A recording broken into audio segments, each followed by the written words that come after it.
be straight. So a lot of people think when they see the Tupac robbery that was you. The robbery? What robbery? The actual robbery of in the studio. In the studio. No, that was a robbery. Yeah, it was a robbery. Yeah. I mean, that's the least part that we all. That's the least part that we all focus on. Because I listen, as a friend, you're my friend, but your name has been anonymous to this. And then when I looked at the movie, they had nothing but Brooklyn niggas acting that role. So it made me immediately would say, it really had to be Brooklyn niggas. You know Haitian Jack. Mm-hmm. You know all these dudes that's synonymous related to that incident. So I just want to ask you, as a friend. Yeah, that was about to happen. That was Tupac. That's Tupac. Tupac like, yo, you saw it. You want to ask this? So for the sake of everything, was anything to do with you in Unique Studios? Or can you tell us the real story? Put it this way. Or what can you tell us, if anything? Put it this way, right? All of these guys that was surrounding that incident, I grew up with all of them. They're all from East Flatbush, right? So, when that whole thing went down, he was coming to make a record with me. Pac? That's exactly the story I heard. No, but listen, this is the first time. Listen, this is the first time it's officially said I've ever done an interview, period. Right. So people I'm very honored, thank you. People on my people on my Instagram page hit me up all the time for interviews, right? And my response is not interested, right? And they'll persist and keep going, and then they'll take it upon themselves and do podcasts. This kid did this shit 2 weeks ago, and the follower sent it to me in my DM, and I posted it. And I'm like, I don't even know who is and quoted me as saying something. And I'm like, bruh. And then he popped up in the comments. And I'm like, yo, I'm gonna give you some blood in your mouth when I catch you. Like, what I'm saying? Who are you? Right. And he's like, I reached out to you. So I go on my email and I find some shit from like the top of the year. Yeah. And I'm like, I told you not interested. Right. But when I catch you, put some blood in your mouth. Then you're interested. Yeah, because I never did no gangster music. Right. Because of the shit I was doing off camera. But I apologize. But Pac was actually coming to see you at that studio. So what happened? And you know what, man? I'm gonna tell you. I don't fuck with them dudes no more. Right? Who's them dudes? I don't even call a name. Like, bro, I'm so tight. See, I don't argue and I don't go back and forth with people. Right. Okay. If you say something disparaging about me, I just want to get close enough to you to just grab you. You know what I'm saying? So I don't say nothing. I don't give you no light. I got no shine.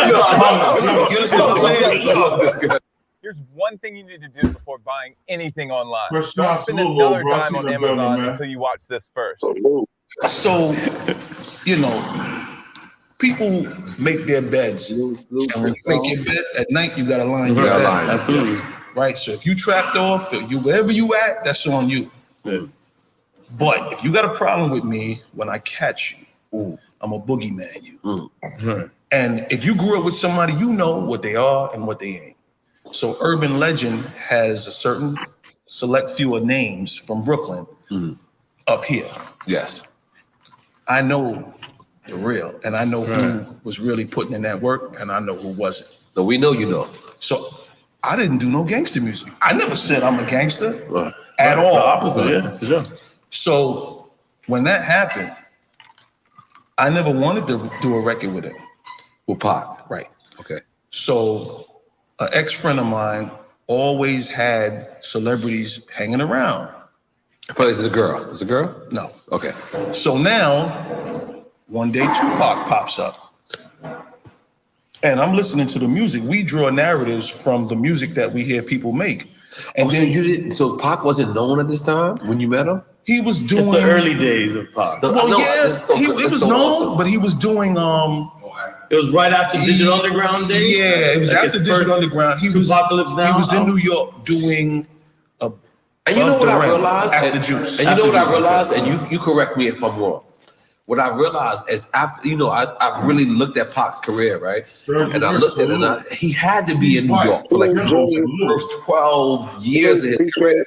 So you're saying That is that the role you played, or no? Right before he was doing Above the Rim. bad? Right. So Okay. this right before the rape case. Okay. He pops up at one of our hangout spots. So we used to hang in this certain place every day. Then on Tuesdays, next door was a comedy spot. This is in Queens. So we in the barbershop, and Tupac pops up. And we're there, and they're joking with him because he had like, and you can go on the internet and pull these pictures up, and nobody ever notices that. So you just see somebody, you like, oh shit, no. When he changed, he took off his herringbone, then he had a diamond cross, then he had a diamond pinky ring, then he had a gold presidential. Before that, he had a herringbone, he had baggy jeans. So there was a time he started dressing up. He had like motorcycle boots, a vest, like good sweaters. That's all the dudes in my circle. He came around and we watched him and they clowned him. And I sat there and I didn't like it because that's not who I thought he was. What do you mean they clowned him for having the wrong? And you didn't like that they were clowning him, or you didn't like the way he took it? I didn't like that he took it. Okay. Right. You know, because that's, they say don't meet your heroes. Right. I've never stopped being a fan of rap. You'll be discouraged. Yeah. So when I came in the game, I was still a fan of rap music. So now, you know how it is. You got a record out and people know the record and they know you, but you're seeing people that you just saw on TV or heard on the radio. Yes. I always walk up to dudes, damn man, good to meet you. Yeah. And the greeting wasn't always good coming back. Right. And we'll get to that because I'm going to smash somebody today. Yeah, let's do it. Me and another friend of mine, because it was a lot of us, and everybody, we all weren't getting money together. So 2 people might have been in North Carolina, 2 people might have been in deep, but we'll all get together. And we got up and went next door to Manhattan proper on 217th and Linden. And I was sitting there going, yo, I never imagined him to be the person that would sit through that. To my pop. Yeah. Okay. The next day, new jewelry, new clothes. And I was like, oh shit. And he changed.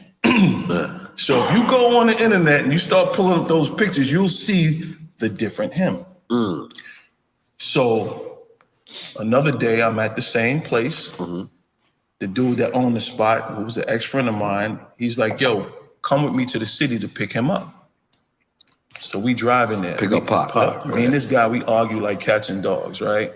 And he's You like, and the guy or you and Pop? Me and the guy. Okay. And he's like, oh, Pop, listen, you don't listen. I'm like, I got more money than you. Why am I listening? Like, you know what I'm saying? Right. And we pulled up to the Parker Meridian. Parker Meridian, 57th Street. 56. 56, yeah. Well, I go to 57th side. I'm gonna blow myself up. I'm so sorry. I go. And Pop came out and he got in the car. Now This week got the rape case as well, too, right? So we're in the 850. I'm in the back seat. Bro, there's no room in the 850 in the back seat. Pop gets in with a Ziploc bag of weed. This dude don't like weed or rap music. So I'm in the back going, I gotta get the fuck out this car. And I can't move. There's no door. He's armed. Pac's armed. He puts in a Spice One tape. He don't like rap music. And I'm in the back going, hold on. Before we finish, let me say salute to Stone, salute to P. White, UK BTV TV General, bro. That's my brother, rock with me since 2017. Salute to him. Dollar being here. You know what I'm saying? Salute P. White. Let me shout out everybody that's in real quick, bro. Because I want to be right on that, man. Jersey, salute.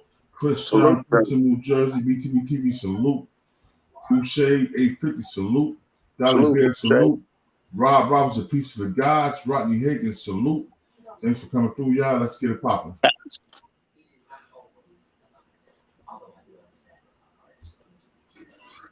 I gotta get the fuck out this car. Right? We go back through the Midtown Tunnel. We get back to this shop.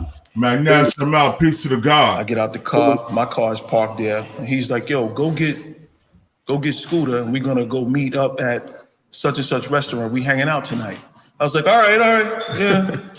I drove off. I'm like, yo, Thank you, God, for getting me out the fuck this. So I. Producers, if you struggle finding sounds and samples that work for you, then you have to check out this plugin. Hey, It's called Arcade, for a and it's my second. I got a question #1 there. go-to for breaking tracks. You can load a sampler, play an instrument. Go to Brooklyn to get my. Go ahead. So basically, he said, and that's kind of hurtful. Like he said, when we never meet your hero. So when he met him, he was nothing like what we know him as. And like he said, it bothered him to be like, why this dude changed like that? Why is these dudes clowning him? And why did he go change? I mean, damn, that's crazy to know he didn't even smoke back then. But I don't know, was Pac trying to fit in with the niggas or something? Yeah, Pop was trying to fit in, bro. Damn. Pop was definitely trying to fit in, bro. Yeah, he said he didn't even smoke. And the nigga had a big bag of wood in the back. They got him in a little bit. He tripping off. They got him in a little bitty seat in the back seat. He said no. He said dude didn't smoke. That was there with Pop. Pop was smoking in. Pop always smoked. Oh, okay. Yeah, that's crazy. He home didn't smoke, but he let Pop think he was smoking. That's what he's saying. Yeah, that's crazy. Okay. Well, one second. Give me a second. One second. I'm in the kitchen, bro. Yeah. Need to wipe it real quick. I'm just putting the top of something up and the parts up. Yeah. Give me 1 second, Doug. Nah, yeah, I just what you think about that, Mac? Yeah, that's Pac, you know. Yeah. Doing this thing, you know what I'm saying? A lot of them Geminis have multiple personalities, man. So I learned not to hold it against them. No, you're right. That's real. These niggas got split personalities like women, bro. Yeah. That's crazy, man. But no, you're right about it. That's crazy. All right, here we go. We're going back, y'all. Here we go. All right. Get my man Scooter. I just visited him Monday in Otisville, right? Big up Scooter, yeah. So Otisville? Otisville, the feds. Okay, my bad. yeah, that's the feds. It's just upstate. So that's my co-defendant. Okay, cool. So we're getting ready to actually get his case turned over. He's been in 21 years and 5 months. That's hard. So I get there and he's dressed, Scooter. So he's dressed. Right. And he's like, yo, we gonna meet Pac and him. I'm like, nah, we not going to meet them. I'm like, yo, bro, and I'm running it down, right? I'm in the back seat, and he's playing Spice One. He's smoking weed. But he's don't tell me this is the night that Pac got Listen.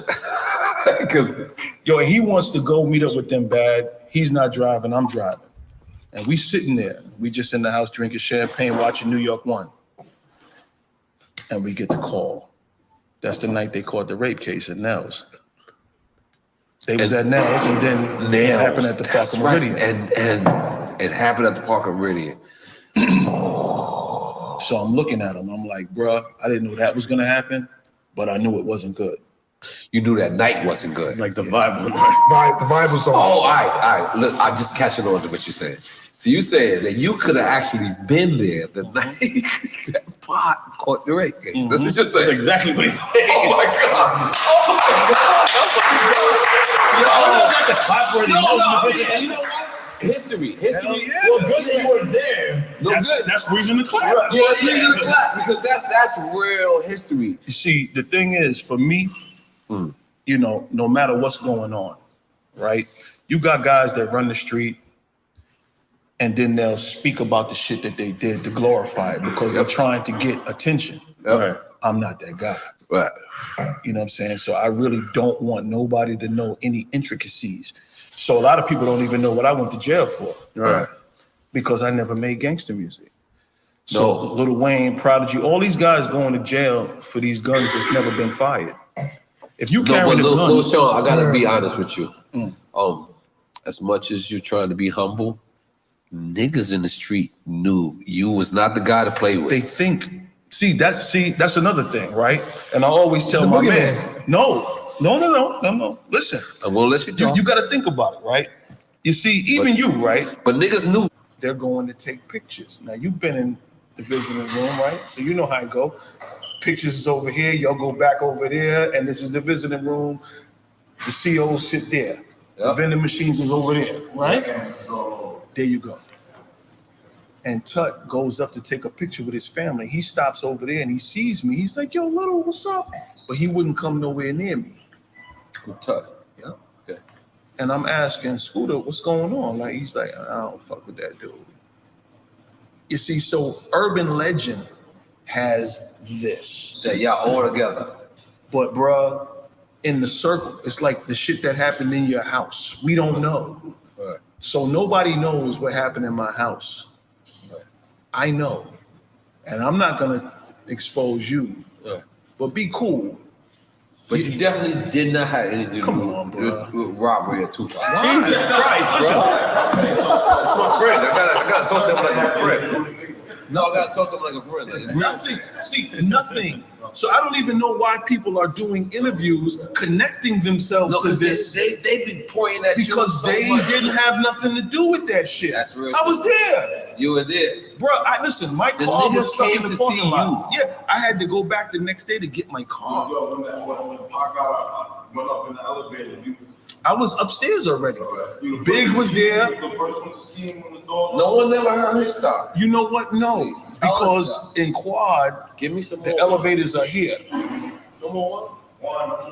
I'm in. And when you get off the elevator, it's like a wall.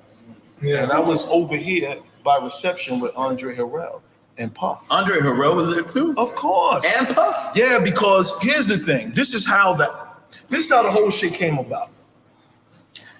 Andre was doing New York Undercover. You know that was his television show. With Definitely Malik Yoba. executive producer. You didn't know that? I didn't know that. Okay, so But what was his role in the show? He produced, he executive was producer? producer. Okay. That was his shit. That's nice. That's crazy. So somebody had a bright idea and said, yo, look, we're gonna get Pac to do a song with Shawn. I had just signed to Uptown at the time. Because at the time, let me just describe this. You're way hotter than Biggie Smalls. Biggie is not even. He just started. He Biggie just was not started. even You'd be the OG to him. just at that started. You point. got Higgy's on my other Shawn. Is that record popping already? After that. After. I mean, think Long about it. He had songs released on That was right Uptown, before- and so- Big didn't have records on Uptown. So when I was on Uptown MCA, I released Dom Perignon. Right. And Big was in the video, right? So when dude got there and got off the elevator, Okay, I gotta ask. When you say dude, you say Tupac. Tupac. All right, cool. so even the account that he made, that's not what happened. What's the account that he made? Can we? He said recap? he said got the elevator, everybody ran from him and they wasn't, that's not what happened. We ran towards him and we tried to get him to sit down. Wow. And he went to sit down and he popped back up. Which is what C says. he C was says that all clapping the his time. hands. He said that Yes, But we he didn't does. know, right? And he said, call my mother.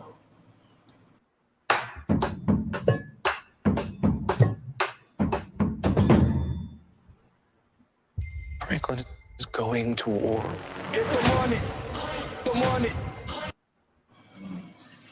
And detectives got there. Ambulance got there, right?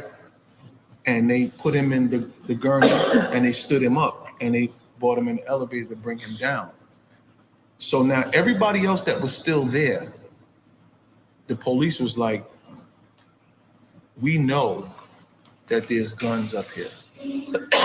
We're gonna search this floor. I heard that, and there was one guy, short guy, that was with Tupac and them. He didn't leave when they left. And he was just on the wall stiff. And I walked up to him and I was like, yo, you good? He was like, yeah. And I said, come with me in the back. I brought him in what they call the live room, where they have instruments, right? And I searched him. He had a hammer on him.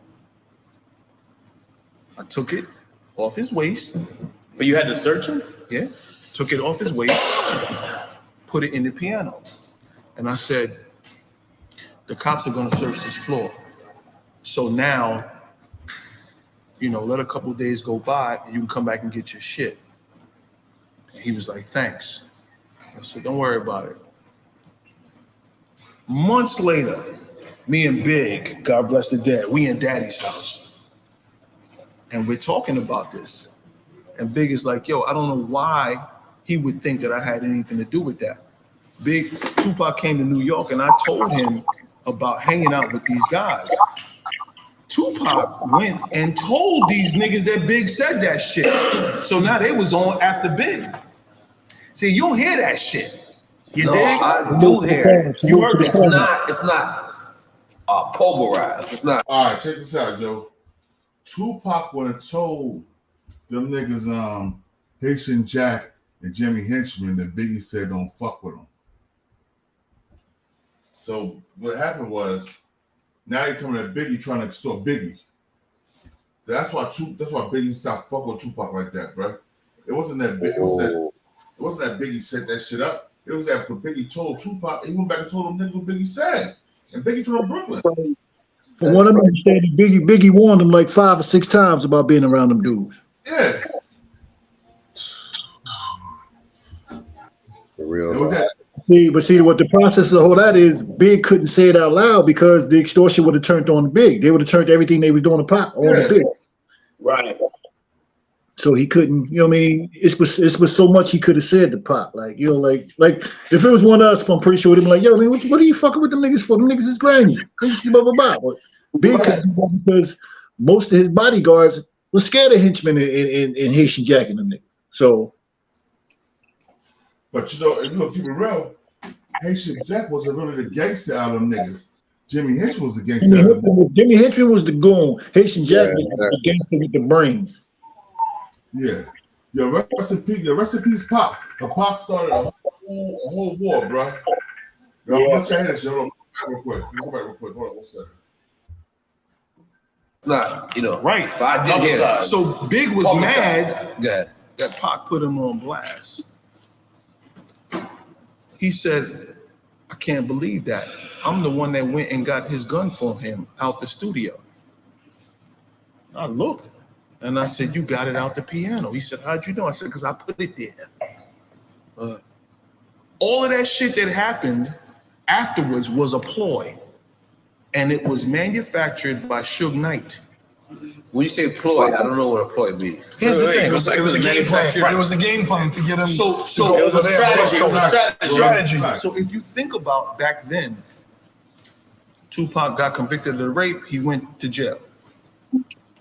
That sucker nigga Kevin Powell did an interview for Vibe with Tupac. The writer Kevin Powell. The light-skinned guy. I know.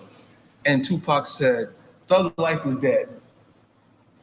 He said, I might be killed after this interview, but I want my truth to be known.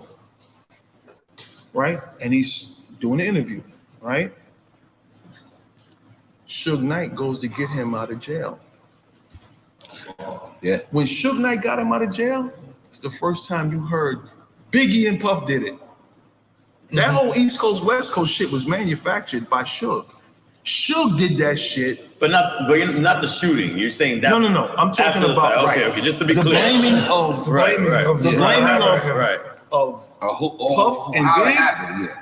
That was Suge. So not Vibe, not the media. You're saying Suge. Tupac wasn't saying that. Tupac was blaming street guys.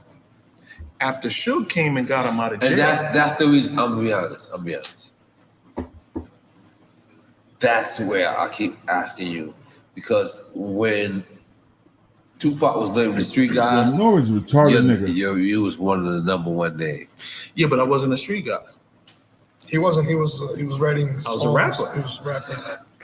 I'm not gonna lie. I can't really let you get away with that. But you have to because the thing is, you have to. Sound like a spy novel. Yeah, but you have to. You know why? Because you wouldn't know that if you didn't have a foot in the street. You ain't know anything about me. What'd you know? I'm not gonna lie. You're very good. I'm just saying, what would you know? But it's the truth. Like, what would you know? Yo, Pop sold Biggie out, bro. That's some foul shit, bro. You my man. I'm trying to help you to these niggas. They ain't no good. And you go tell these niggas what I said. Now you make it out for me in the street. That's some foul shit, yo. I totally agree. All you Pac, I understand. I love Pac too. Pac was in Jersey heavy. I met Pac in Jersey multiple times. Me and Hussein Fatal We did beds together. We hung together. Fatal things to come to Elizabeth to my project and chill with my boys. You know what I'm saying? Zuko niggas. You know what I mean? So I know Fatal Hussein Fatal, bro. Right. And yo, I'm telling you, them niggas used to be all through Elizabeth, you know, all through stars, all through my place, bro. Niggas don't know that, but I know that, bro. So I seen how Pop handles shit sometimes, bro. I seen how Trench handles shit sometimes. Right. Yo, Apache, my man, I love Apache, bro. Apache was a real nigga. Rest in peace. Rest in peace, right. So what these niggas talking about, all these niggas talking about Pop, you niggas don't know Pop, bro. Y'all don't know Naughty by Nature. Y'all don't know Apache. Y'all don't know Nikki D. Y'all know Heather. You know what I'm saying? Y'all don't know Lords and Undergrounds. Y'all know Redman. Y'all know Cool V. Y'all know Biz Markie, nigga. Right. Y'all know Big Daddy came to come chill in Elizabeth Heavy. We had our block parties at the Pioneer Homes in Gloria Manors. Right on Magnolia, niggas. Y'all don't know that shit, bro. I was seeing the shit. Then when I came from prison, the first job I got was bodyguarding for these niggas. Bouncing in clubs, holding celebrities down, man. I seen this shit, man. Right. So what I'm saying, I know what I know, bro. Yeah. Yo, Pac was a foul ass nigga. I heard even Pac talking about, oh, yo, West Side. I'm from the West Side. When this nigga was born at Clinton State Correctional Facility, New Jersey. Let's get real. Mother had him when she was at Clinton State Correctional Facility. He wasn't born in Harlem, but he moved to Harlem when she came to the prison. Let's keep it all funky, yo. We know this. Yo, right. Yo, Brooks and Tuck. Am I lying? Am I lying? No, you're not at all. All right, it's facts too. And yo, I remember an interview with Matula Shakur. He was like, yo, Pac wasn't moving righteous at those times. You know, he should have been more careful on the way he moved and who he was moving with, you know? Because Matula Shakur was saying, yo, he shouldn't have got shot, you know what I'm saying? He should have had his shit on him. He should have been ready, you know? So. And then he trying to blame niggas like Stretch. Big Stretch love Pac. Big Stretch would have set Pac up. Now that's what I want to get in that, because from what I'm understanding, Stretch the one that really told Pac, like, yo, I'm not gonna keep coming around you if you keep hanging around these niggas, because these niggas are bad for your brand. But you know, Pac do what he want to do. Yeah. Pac didn't care what Stretch said, bro. Pac only care what he felt. You know what I mean? Right. That's real. Right. Pac didn't care what Stretch felt, bro. Pac was trying to sun Stretch at one time, bro. He told me he'll tell Stretch, nigga, why you drop to the floor? Why did you jump up and take the gun from a nigga? Nigga, I'm not taking no gun from no niggas. I'm a grown ass man. I'm a human, nigga. I get shot out, bleed like you believe, nigga. Right. Or you're forever, please, man. See, and my response would have been, in no disrespect, I'd have been like, well, nigga, you had the pistol on you. How the fuck you shot yourself and not them? Facts. You gonna keep it real, man. We'll keep it real, man. We're gonna be real. We're gonna be on some gangster shit. We're gonna be, man. Come on, man. This is a little strong that I said. That's right. This is a little strong that I said. Yo, I got some more shit with my show. That's right. So if I never spoke about this before, right? And I'm telling you how this shit unraveled. If you see media, if it's on the newspaper tomorrow on the cover, y'all all gonna talk. Trump gets impeached. Everybody in the room is going, Trump gets impeached, but he's not going to be removed, but he's impeached. Right. You don't know what the fuck that means. Yeah, they don't know the nuance. He's still the president of the United States. Well, your case is different. Come on. Are you still going to ask him if he robbed him? I had to be fair. Ask him one more time. I had to be fair to my fans. Listen. Come on. You're a real nigga. But you only know that. And real niggas in the world like, yo, rob people? Shawn, no. They said, this is what they say. They say, Lil Shawn, Scooter, you named his name.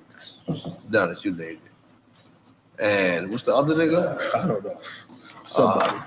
What's the other nigga? The other nigga. The other Brooklyn nigga. John, they said the y'all three niggas, the niggas that robbed Tupac. Yeah, but I'm telling you. And then y'all bring it to Gabriel. But damn, you ain't that funny, you motherfucker. That was definitely a joke. But here's the thing. Okay. It's been 25 years. Yeah. Is there a statute of limitations to that? Of course, but 25 years, right? Yes. I was the only one questioned for the crime. Oh, you were actually questioned over it? I thought they questioned Big too. No, I was the only one questioned. And I wouldn't. No. They came out. No. Nope. No. I was the only one questioned for the crime. So you were a prime suspect at that moment? Yeah, because I had an open case in the same precinct. Right. At that time. And I said, I'll sit down with them. I don't care. But Andre has to be there. All right. Yep.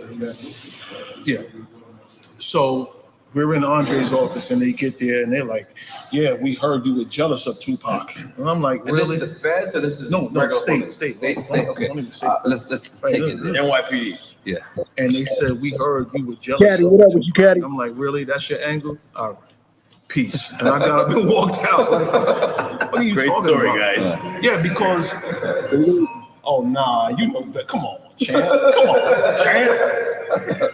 So You did. Wait a minute. But bro, listen to My me. bro Finesse, I'm listening. DJ Finesse, aka. If I take something from you, you know we do, bro. Let's it's just gonna stand ruin up. your life. Rick City, stand up. Let's do it. If I take your chain and your watch, Yes, what up, bro? so But that's if I not ever not doing rob his somebody, numbers. it won't be We're in a that. big house. But you ever get offended by those stories?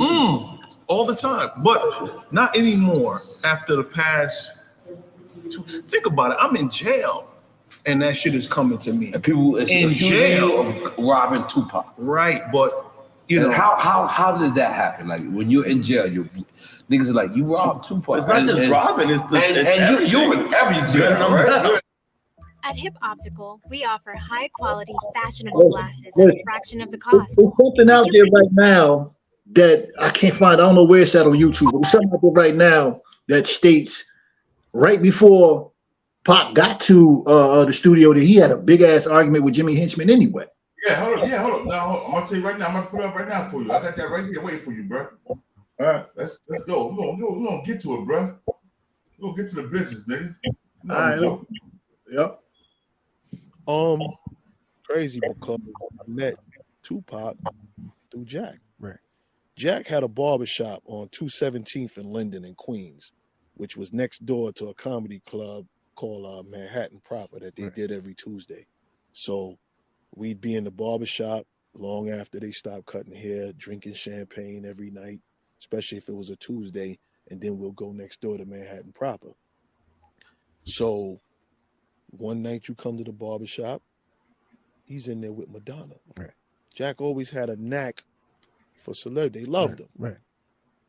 Another night it was Shabba Ranks. Another night it was the dude that Kane stomped out at Minister Society. Actor. Yeah. Right. Anybody he saw gravitated to him.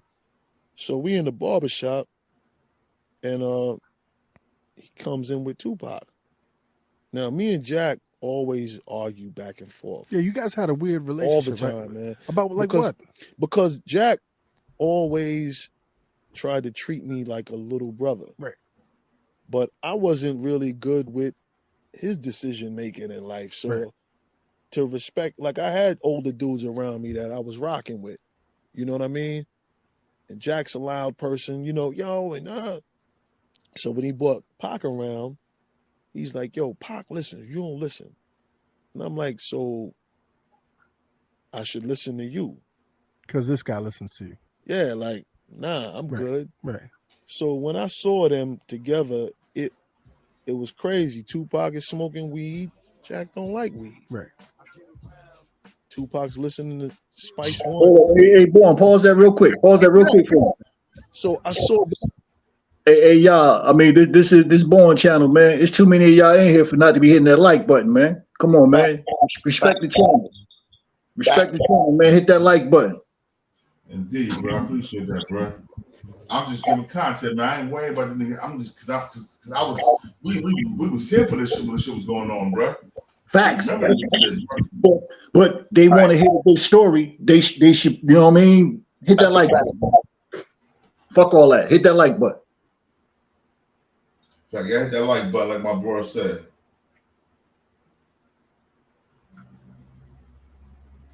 Hit that like button, like my bro said.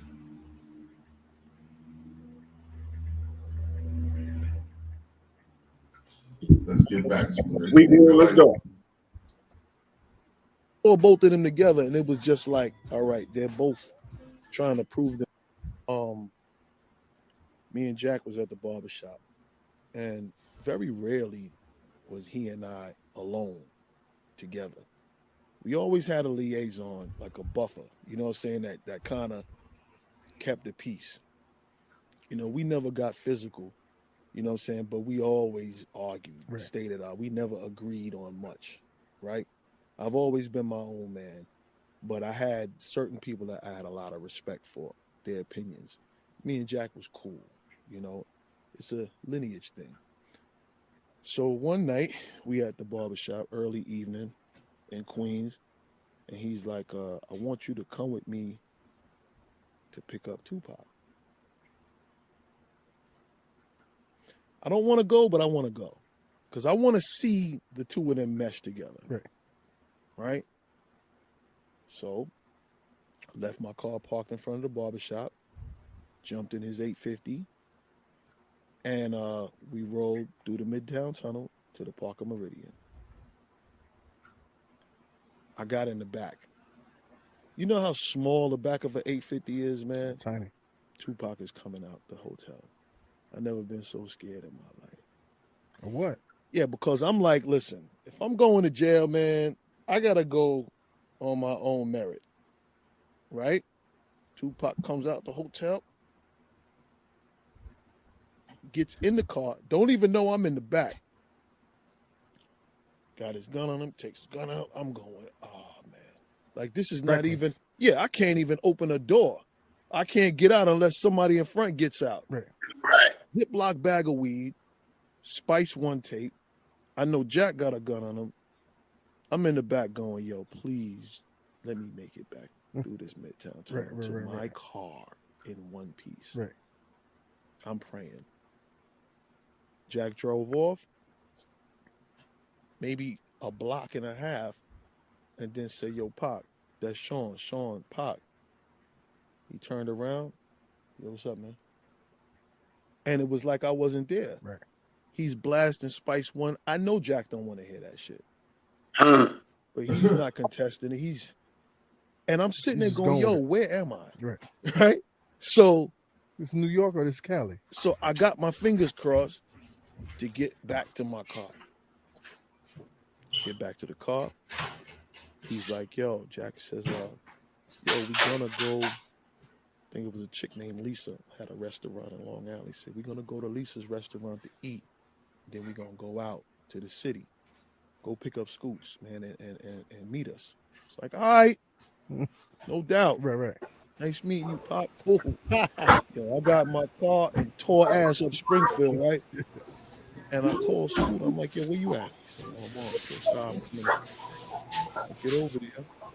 He's getting dressed. Yo. He said, yo, he's gonna tell you what just happened. Yeah, you just shit. Takes his gun out, Ziploc bag of weed. Jack. He puts Spice One. Fucking Spice One. West Coast rapper, man. Listen, but you know Jack don't like rap. Jack don't even like the smell of weed. So Tupac smoking weed out the window. They going through the Midtown Tunnel, man. We passed the toll booth and he paid the toll. He smoking weed. We got guns in the car. Yo, I was scared. I want to get the fuck out this car. These two crazy niggas impressing each other. I said, yo, dude, you can't hang out with them. Right. So Scoots is like, nah, we going to Nels. I said, nah, I'm not going nowhere around them niggas. Right. I'm not getting back around them niggas. And you not going either. Nah, we going, dude. Get somebody else to drive. I'm not going back around them niggas. So now, we used to sit in the crib and watch New York 1. And the news repeats every 5 minutes. Yep. Unless something new happens, breaking news, and we drinking Moet. We get the call.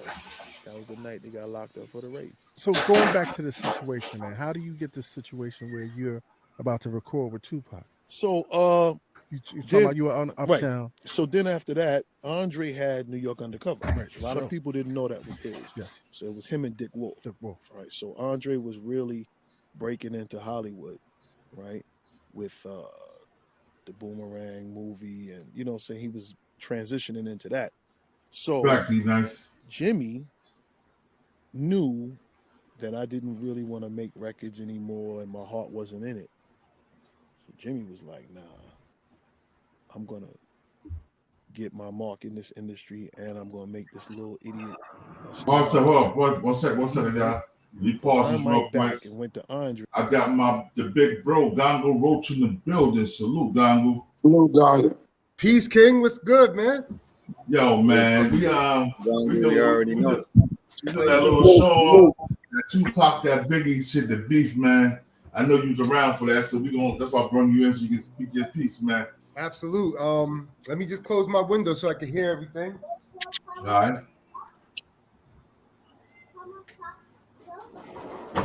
All right, yeah, no, just keep playing it, so I'll interject, you know? All right, go ahead. I'm going to rewind it for you some, because you just got here. I'm going to rewind it. Okay, I appreciate it. 17th in London and Queens, which was next door to a comedy club called Manhattan Proper that they did every Tuesday. So we'd be in the barbershop long after they stopped cutting hair, drinking champagne every night, especially if it was a Tuesday, and then we'll go next door to Manhattan Proper. So one night you come to the barbershop, he's in there with Madonna. Right. Jack always had a knack for Hold celebrity. on, y'all. I'm gonna put the first one up first so you hear the first one, y'all. Let me hear the first one first. All right, all good. You good? All good. Here we go, y'all. You call the shots. Pino giving me suits, gang. Hey, what's up, y'all? Oh, right. So every neighborhood like Wise. Okay. Right. Every neighborhood got their big homie getting money. Was that guy for Biggie's neighborhood. Oh. So when Biggie met Puff and Big got on was his right hand. And that's how they started Junior Mafia. Right. And Undies and all of that. So when I met I was like, you don't remember me? Right. He's like, nah. I said, Red Acura. He's like, oh shit. And I called some other names and he's like, that was you? I'm like, yeah. Because I always had 1 foot in and 1 foot out, which is how I ended up. Hold on, y'all. Hold on, one second. It caught up. Man, Tupac is the biggest rap that rap, bro. He told everybody on album, bro. That nigga rapping on Haitian Jack, Jimmy Henchman, all these niggas. So you can't call Lil Shawn a rat. Lil Shawn just talking about what he know and what he was there for. Facts. Yo, he did 20-something years, bro, in a federal case, bro, a federal RICO case, bro. Damn. He did his time. He's trying to get his man home right now. His man right home now. So before y'all call this nigga a rat, man, show that nigga respect because he did his time, bro. Salute to Lil Shawn. Who called Lil Shawn a rat? Somebody in the chat, Lawrence Robinson, my man. Lawrence Robinson, my man too, bro. But he a West Coast nigga, so you know he ride with Pop all day. First of all, Lil Shawn. West Coast bias. You gotta call us page, man. I love Pop too, but you know what I'm saying? He ain't better than Biggie. Fuck that. He ain't better than Biggie. I can separate the music from the mind. Okay, so let's cut to the chase, right? A lot of people relate you to Tupac as well. And then a lot of people think this is listen, this is the first interview I've ever done in my life. No problem. I got you. I'm only here because you know I talk to you off the scenes. You know you're my friend off the scenes. But I have to be straight. So a lot of people think when they see the Tupac robbery that was you. The robbery? What robbery? The actual robbery of in the studio? In the studio. No, that wasn't a robbery. Yeah, it was a robbery. Yeah. I mean, that's the least part that we all focus on. Because I listen, as a friend, you're my friend, but your name has been anonymous to this. And then when I looked at the movie, they had nothing but Brooklyn niggas acting that role. So it made me immediately say, it really had to be Brooklyn niggas. You know Haitian Jack. Mm-hmm. You know all these dudes that's anonymous related to that incident. So I just want to ask you, as a friend, Yeah, that was about to happen. That was Tupac. That's Tupac. Tupac like, yo, you saw it. You want to ask this? So for the sake of everything, was anything to do with you in Unique Studios? Or can you tell us the real story? Put it this way. Or what can you tell us, if anything? Put it this way, right? All of these guys that was surrounding that incident, I grew up with all of them. They're all from East Flatbush, right? So, you know, when that whole thing went down, he was coming to make a record with me. Pac? That's exactly the story I heard. No, but I'm heard that you ain't listen. Pac This is was the coming to first see you, time. Shawn. Listen, this is the first time it's officially said I've ever done an interview. Period. Right. So people. I'm very honored. Thank you. People on my people on my Instagram page hit me up all the time for interviews, right? And my response is not interested, right? And they'll persist and keep going and going, and then they'll take it upon themselves and do podcasts. This kid did this shit 2 weeks ago, and the follower sent it to me in my DM, and I posted it. And I'm like, I don't even know who this dude is. They quoted me as saying something, and I'm like, bruh. And then he popped up in the comments. And I'm like, yo, I'm gonna give you some blood in your mouth when I catch you. Like, you know what I'm saying? Like, who are you? And he's like, I reached out to you. So I go on my email and I find some shit from like the top of the year. Yeah. And I'm like, I told you not interested. Yeah, but when I catch you, put some blood in your then mouth. you're interested. Yeah, because I never did no gangster music. Right. Because of the shit I was doing off camera. But I apologize. But Pac was actually coming to see you at that studio. So what happened? And you know what, man? I'm gonna tell you, I don't fuck with them dudes no more. Right? Who's that dude? I don't even call a name. Like, bro, I'm so tight. See, I don't argue and I don't go back and forth with people. Right. Okay. If you say something disparaging about me, I just want to get close enough to you to just grab you. You know what I'm saying? So I don't say nothing. I don't give you no light and no shine. You understand what I'm saying? So, you know, people make their beds, and when you make your bed at night, you gotta line your bed. Absolutely. Right. So if you trapped off, wherever you at, that's on you. Yeah. But if you got a problem with me, when I catch you, I'm a boogeyman you. Right. And if you grew up with somebody, you know what they are and what they ain't. So Urban Legend has a certain select few of names from Brooklyn up here. Yes. I know the real, and I know who was really putting in that work, and I know who wasn't. So we know you know. So I didn't do no gangster music. I never said I'm a gangster at all. The opposite, yeah, for sure. So when that happened, I never wanted to do a record with him. With Pac. Right. Okay. So an ex-friend of mine always had celebrities hanging around. I thought this is a girl. Is it a girl? No. Okay. So now, one day Tupac pops up. And I'm listening to the music. We draw narratives from the music that we hear people make. And then you didn't. So Pac wasn't known at this time when you met him. He was doing It's the early days of Pac. Well, yes, he was known, but he was doing. It was right after Digital Underground days. Yeah, it was Like after his Digital first Underground. He was Apocalypse Now. He was in New York doing. And you know what I realized? After Juice. And you know what I realized? And you correct me if I'm wrong. What I realized is after, I really looked at Pac's career, right? And I looked at it, he had to be in New York for his first 12 years of his career. So you saying that is that the role you played, or? No, right before he was doing Above the Rim. Bam. Right? So Okay. this right before the rape case. Okay. He pops up at one of our hangout spots. So we used to hang in this certain place every day. And then on Tuesdays, next door was a comedy spot. This is in Queens. So we in the barbershop, and Tupac pops up. Yo, big bro, Jane Dale, I want you to grab hit the link real quick, right? Because I want you to tell these cats that Biggie had nothing to do with Pac. Pac getting shot and nothing like that. Everybody saying that Biggie set Pac up, but we all know you was there, bro. You just hit the link and let them know that Biggie had nothing to do with that. Just like even little Shawn, I know you don't rock with him, but he's saying it. You said Pac, Biggie had nothing to do with Pac. Biggie loved Pac. Let these niggas know so they can stop hating on him, bro. That's all, bro. We know the truth. We just want you to explain the truth. Facts.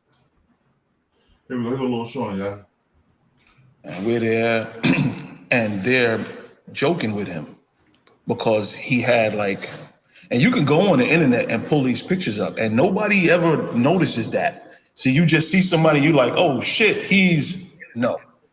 When he changed, he took off his herringbone, then he had a diamond cross, then he had a diamond pinky ring, then he had a gold presidential. Before that, he had a herringbone, he had baggy jeans. So there was a time he started dressing up. He had like motorcycle boots, a vest, like good sweaters. That's all the dudes in my circle. He came around and we watched him and they clowned him. And I sat there and I didn't like it because that's not who I thought he was. What do you mean they clowned him for having the wrong? And you didn't like that they were clowning him, or you didn't like the way he took it? I didn't like that he took it. Okay. Right. You know, because that's, they say don't meet your heroes. Right. I've never stopped being a fan of rap. You'll be discouraged. Yeah. So when I came in the game, I was still a fan. Now go.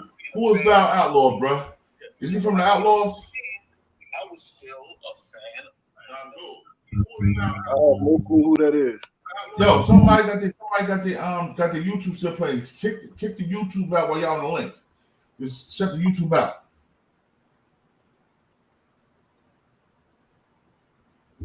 All right, y'all. I'm waiting for Jen to come through, man. My brother come show some love. So let's feel it. And of rap music. So now you know how it is. You got a record out and people know the record and they know you, but you're seeing people that you just saw on TV or heard on the radio. Yes. I always walk up to dudes, damn man, good to meet you. Yeah.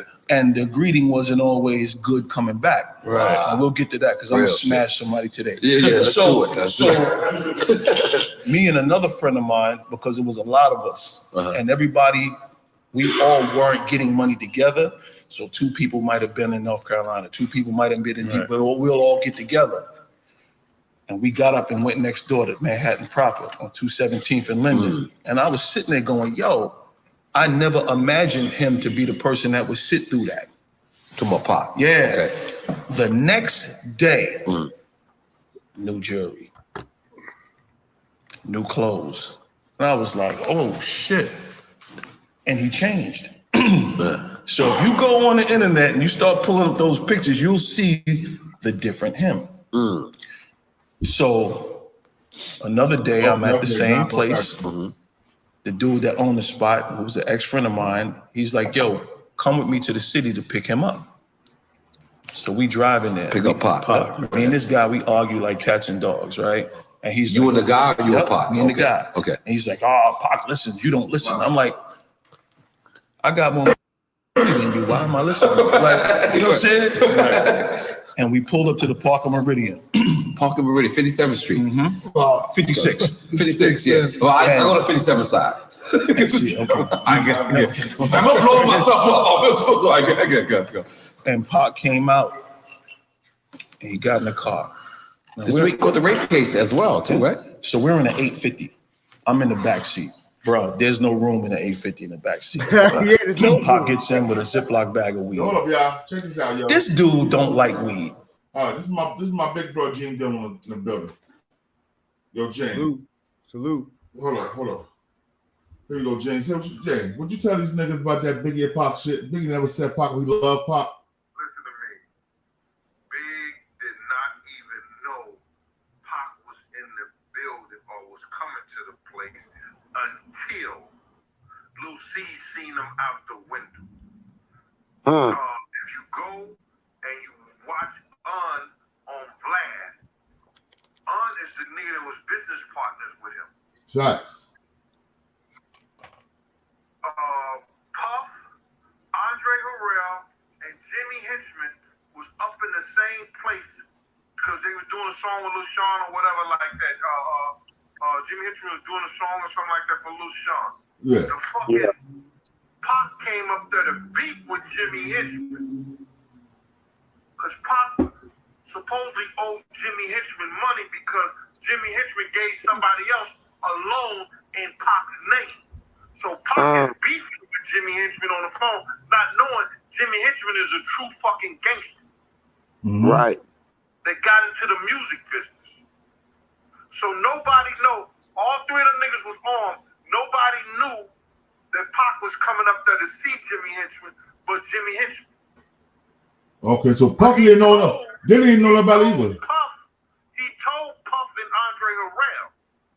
But Puff was there to spy on Big because Big was writing music for Junior Mafia, but Puff had his publishing and everything. But Big was putting the shit in other people's names. So Puff was up there trying to spy on him. So they didn't even know Puff was even in the studio. Big didn't even know Pac was coming until Lil C seen him out the window. Wow. So, bro, I don't know what they want me to tell. I ain't got time. Yeah. Yo, tell them about your book, bro. Tell them where to get your book from, bro. Tell them where to get your books from. They can get it from Amazon. I was selling them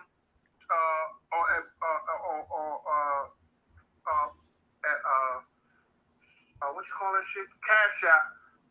They could cash out me $50 at Big Gene 52, but I stopped doing that, man. It was just getting too much, man, right now. Yeah. I'm trying to finish the second book. So I just sold my last 10 that I was doing my autograph to, that I was autographing. So I just sold my last 10 this week, and I told people they gotta hold off, man. You know what I'm saying? When the other one come out, I'll do both of them together or some shit like that. But I'm not doing none of that right now. Just go on a book tour, man. Set up a book tour, bro, and go from state to state and promote your shit, bro. The 2 books once the second book come out, bro. That'd be a good look. Yeah, once the second book come out. But yeah, listen, Big didn't even know what was going on, and he didn't set Pac up at that fucking at the Quad Studio. Yo, now let me ask you a question. You talk to Big. How Big talk? When Big was talking about Pac, how was Big talking about Pac? Like he loved him, right? Well, he just said he didn't know why old boy was bugging, man. The conversation I had with Big about Tupac, and that was the night of we was in the Winnebago. Yeah. And I told Big, I said, yo, Big, you didn't know him and that nigga Puff hated each other? He said, yeah, but that didn't have nothing to do with me. What else I was going to do? Pac was in jail. So I went with this nigga Puff. Oh, so Big would have sided with Pac if Pac didn't get locked up, basically. If Pac would have came with a deal with him. That's why Pac was doing that thug life shit. You see how Big was rapping at first? Yeah. You understand? He was representing thug life. But Pac didn't come with a deal with him. Damn. So you got a nigga that's gonna put money on your table right now, and then Pac having these illegal battles. So Big went with him. No, that's respectable. That's understandable. But you see how he was getting away from Pac. He was getting away from Puff because he did that 3-album deal, did that 1 album, then he put 2 in 1. So he was done as far as paperwork with Puff. He just wanted his marketing and his publishing back, and Puff wouldn't get that to him. Puff can't give it back. Puff can't give it back to him. Ganga Roach said Puff couldn't give it back to him. That's not the way it goes. At the time, he could have sold it back to. No, he couldn't. No, he couldn't because he didn't sell it then. He could. He didn't sell Big's publishing till after Big's death. What do you mean? No, that he already did an admin deal with EMI. He can't get out that deal. He still owned the publishing and the marketing. I seen the contract. He said we'll talk about the publishing and the marketing at a later date. Puff lied to him. So that means he still owned it. Puff lied to him.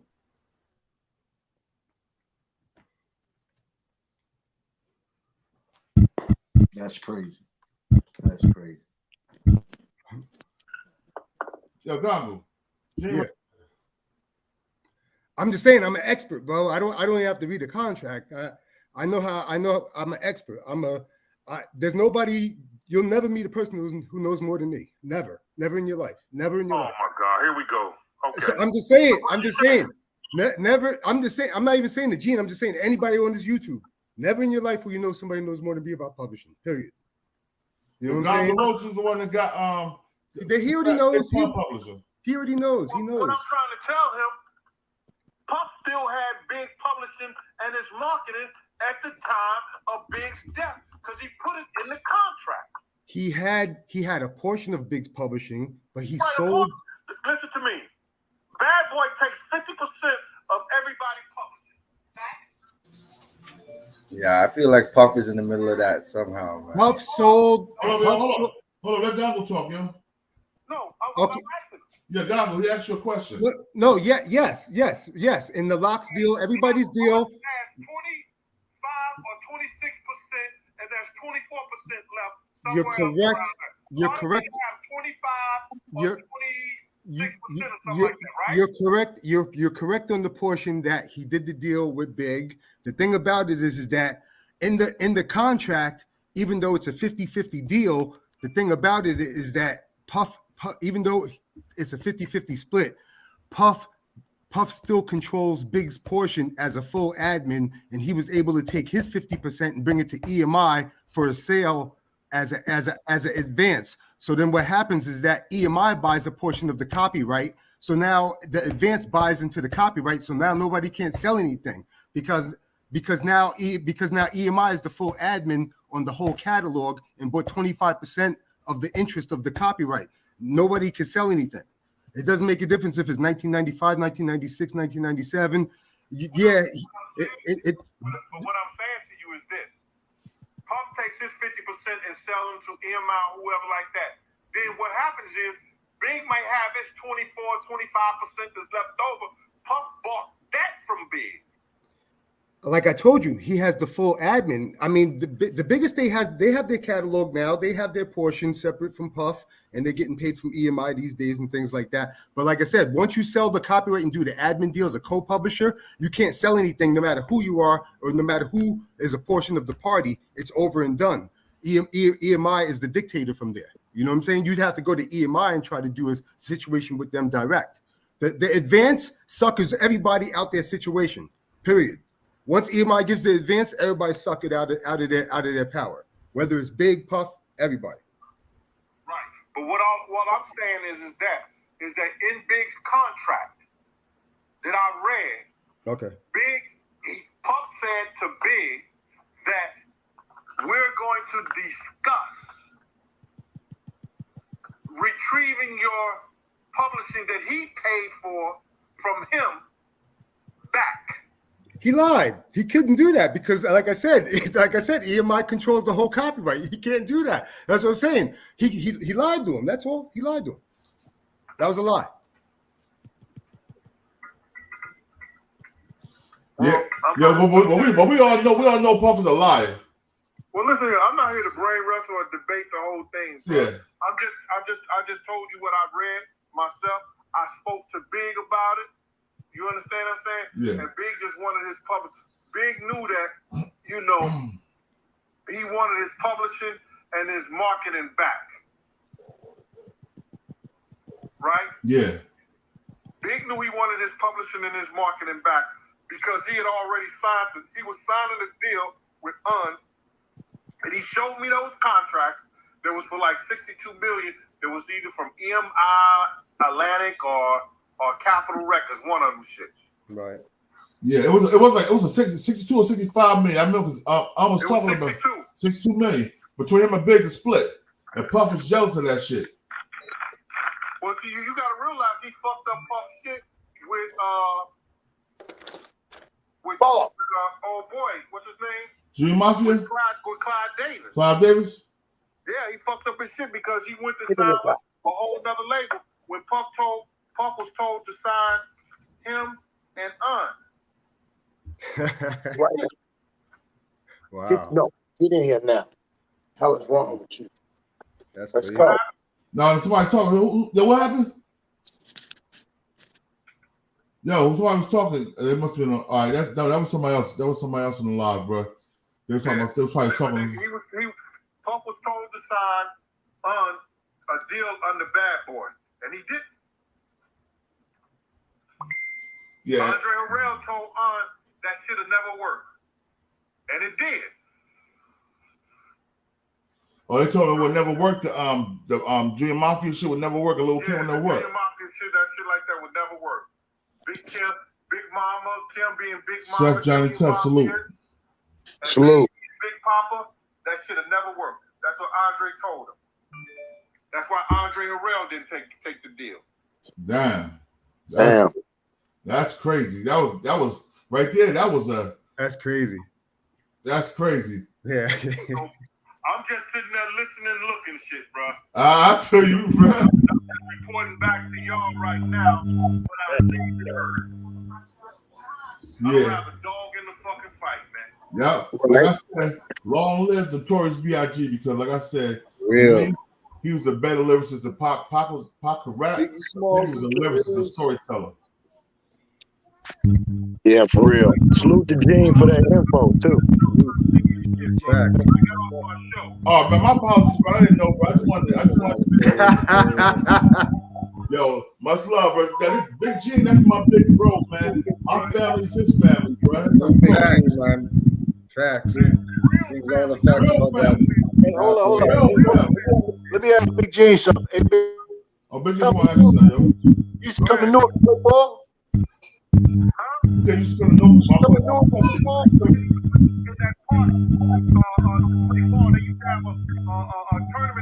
Bradford. Bradford Park, they had a tournament out there. Yeah. I used to play for the court. All right, that's what I remember. Okay, I remember. Yeah, he remember to play ball. We all play ball. I play ball too from North. Some legends too in New Jersey. I'm always out doing anyway. Yeah. It's the family. Thanks. Hi, Jay. I just want to come up. Salute. Peace, bro. Salute. Thanks. What was the matter with the signal? What was the matter with the audio? What's that? The audio is making a lot of noise. Oh, that's touch phone. That's touch phone. Yeah, my phone is where I'm at. It's my phone. Okay. All right. Now hold up. So like like I said, everybody talking about that Biggie had something to do with Tupac get shot. Biggie was the one that brought the gun back to Pac in the hospital. Wow. Here we go. Listen a little Shawn. He's talking about that right now. Hold on, here we go. Or rap music. So I'm in the back going, I gotta get the fuck out this car. Right? And I can't move. There's no door. He's armed. Pac's armed. He puts on a Spice One tape.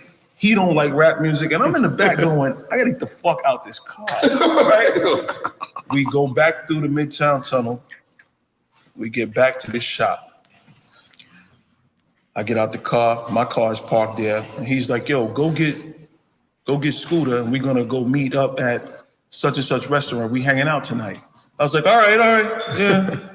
I drove off. I'm like, yo, thank you, God, for getting me out the fuck this. What happens when the prostate enlarges and the urine channel gets tight? If you have an enlarged prostate, go to Brooklyn to get my man Scooter. I just visited him Monday in Otisville, Big right? up Scooter, yeah. So, Otisville? Otisville. The feds. Okay, my bad. Yeah, that's the feds. It's just upstate. Right. So that's my co-defendant. Okay, cool. So we're getting ready to actually get his case turned over. He's been in 21 years and 5 months. That's hard. Wow. So I get there and he's dressed, Scooter. So he's dressed. And he's like, yo, we gonna meet Pac and him. I'm like, nah, we not going to meet them. I'm like, yo, bro, and I'm running it down, right? I'm in the back seat, and he's playing Spice One. He's smoking weed. But he's don't okay tell me with this it. is the night the Pac got shot. Listen. Because yo, and he wants to go meet up with them bad. He's not driving, I'm driving. And we sitting there. We just in the house drinking champagne, watching New York 1.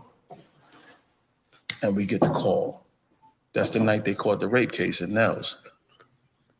They was at Nels, and then it happened at the Park of Meridian. And it happened at the Park of Meridian. So I'm looking at him. I'm like, bruh, I didn't know that was gonna happen, but I knew it wasn't good. You knew that night wasn't good. Like the vibe. The vibe was off. Oh, all right. Look, I'm just catching on to what you said. So you said that you could have actually been there the night that Pac caught the rape case. That's what you're saying. That's exactly what he said. Oh my God. Oh my God. That's a clap-worthy moment. And you know what?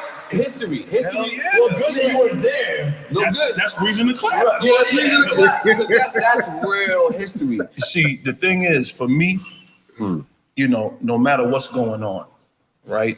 You got guys that run the street and then they'll speak about the shit that they did to glorify it because they're trying to get attention. Right. I'm not that guy.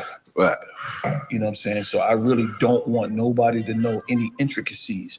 So a lot of people don't even know what I went to jail for. Right. Because I never made gangster music. So Lil Wayne, Prodigy, all these guys going to jail for these guns that's never been fired.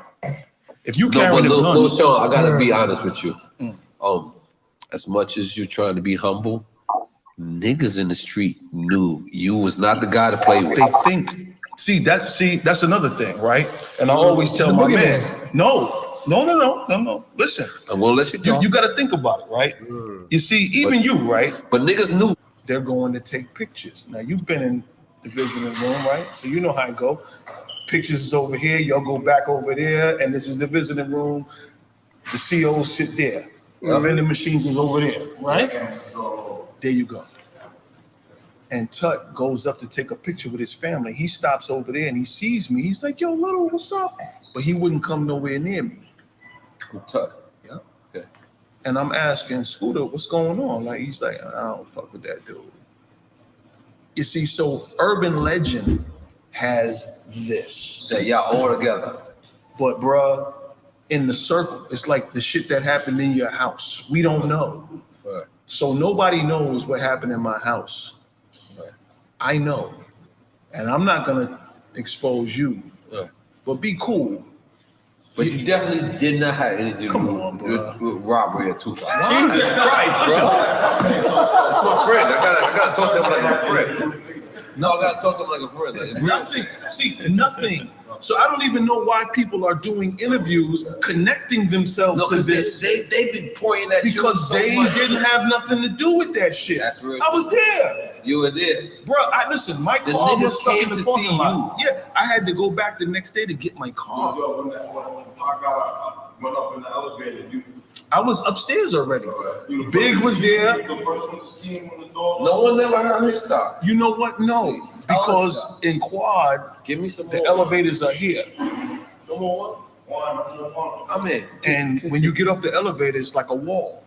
Yeah. And I was over here by reception with Andre Harrell and Puff. Andre Harrell was there too? Of course. And Yeah, check this. I want you to hear something real quick. This is Brian Glaze Gibbs, right? He trying to go on a little Shawn. I want you to hear what Brian Glaze Gibbs. We were saying that Little Shawn was a lie. Hold on. He has something to say again. Yeah, he has something to say about Little Shawn. Hold on 1 second. I don't want the whole thing, you know what I'm saying? I just want the snippet, you know what I mean? The fair use is short. Here we go right here, y'all. Hey, I discovered something about this guy, Little Shawn. Who the heck is Little Shawn? Son, where you from? Talking all this trash about Tut, Scooter. Listen, Tut would have beat the living daylight out of Scooter, even now. So all that stuff you talking about, save it, man. They're going to take pictures. Now, you've been in the visiting room, right? So you know how it go. Pictures is over here, y'all go back over there, and this is the visiting room. The COs sit there. The vending machines is over there, right? There you go. And Tut goes up to take a picture with his family. He stops over there and he sees me. He's like, yo, Little, what's up? But he wouldn't come nowhere near me. Tut, yeah, okay. And I'm asking Scooter, what's going on? Like, he's like, I don't fuck with that dude. You see, so urban legend has this that y'all order. All right. So y'all heard Brian Glaze Gibbs, but we all know Brian Glaze Gibbs is a rat and a liar. So anything he says, forget it's Fugaga anyway. Facts. This is Fugaga ass nigga, bro. Let's keep it real. We know that nigga ain't riding his act, man. That nigga told on everybody in South Jamaica, Queens, and Brooklyn. Yo, he told her his brother. So you're telling him, he probably would have told her his mama if his mama was alive. Your brother airing you out online for your lies. That's some crazy shit. Here we go. Hold on. Here we go. Because here's the thing. This is how the whole shit came about. Andre was doing New York Undercover. You know that was his television show. With Malik executive producer. You didn't know that? I didn't know that. Okay, so but what was his role in the show? He produced, executive producer? He was producer. Okay. That was his shit. That's nice. That's crazy. So somebody had a bright idea and said, yo, look, we're gonna get Pac to do a song with Shawn. I had just signed to Uptown at the time. Because at the time, let me just describe this. You're way hotter than Biggie Smalls. Biggie is not even. He just started. He Biggie was not even. You'd be the OG to him. He just started. You got Higgy's on my Shawn. Is that record popping already? After that. I mean, think about it. He had songs released on That was Uptown. right before. Big didn't have records on Uptown. So when I was on Uptown MCA, I released Dom Perignon. Right. And Big was in the video. Right? So when dude got there and got off the elevator. Okay, I gotta ask. When you say dude, you say Tupac. All right, cool. So even the account that he made, that's not what happened. What's the account that he made? Can we He said recap? everybody. He said got the elevator. Everybody ran from him, and they wasn't. That's not what happened. We ran towards him, and we was trying to get him to sit down. Wow. And he went to sit down, and he popped back up. Which is what C says. C says that all the time. C said that. Yes, but we he didn't did. know, right? And he said, "Call my mother." Check this out.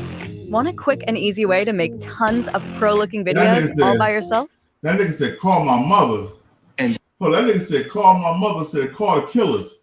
That nigga said, call my mama. Yo, what you jacking TV talk has salute, bro. I see you in the building, bro. Yo, that nigga said, he didn't say call the shooters. He said, call my mother. What your mom gonna do, nigga, but feed you some chicken noodle soup and change the bandages, nigga? Maybe she's holding the hammers. Yeah. Yo, my boy Greg Dozier in the building. Salute to Greg Dozier. We grew up together. Eastwick, stand up. Salute. Hey, Gene. King. Let me just clarify. Yeah. So, like what Gene was saying earlier, like what he said that he read in the contract, that's 1,000% believable. I've read those contracts before. So whatever he said, that's undisputedly true. You know what I'm saying? Like there's no disputing. That's a fact what he saw. You know what I'm saying? So I'm not denying that he didn't see that. That's a guarantee that he probably saw that. You know what I'm saying? All I'm saying is that Puff lied to him about giving it back. That's all I'm saying. Puff lied to a lot of people, bro. He calls me in lies. He called me not that long ago, and he made a half promise and disappeared on me. You know what I'm saying? That's what he does. Yo, Greg Dozier, make sure you subscribe, bro. You know how we do. That's what he does.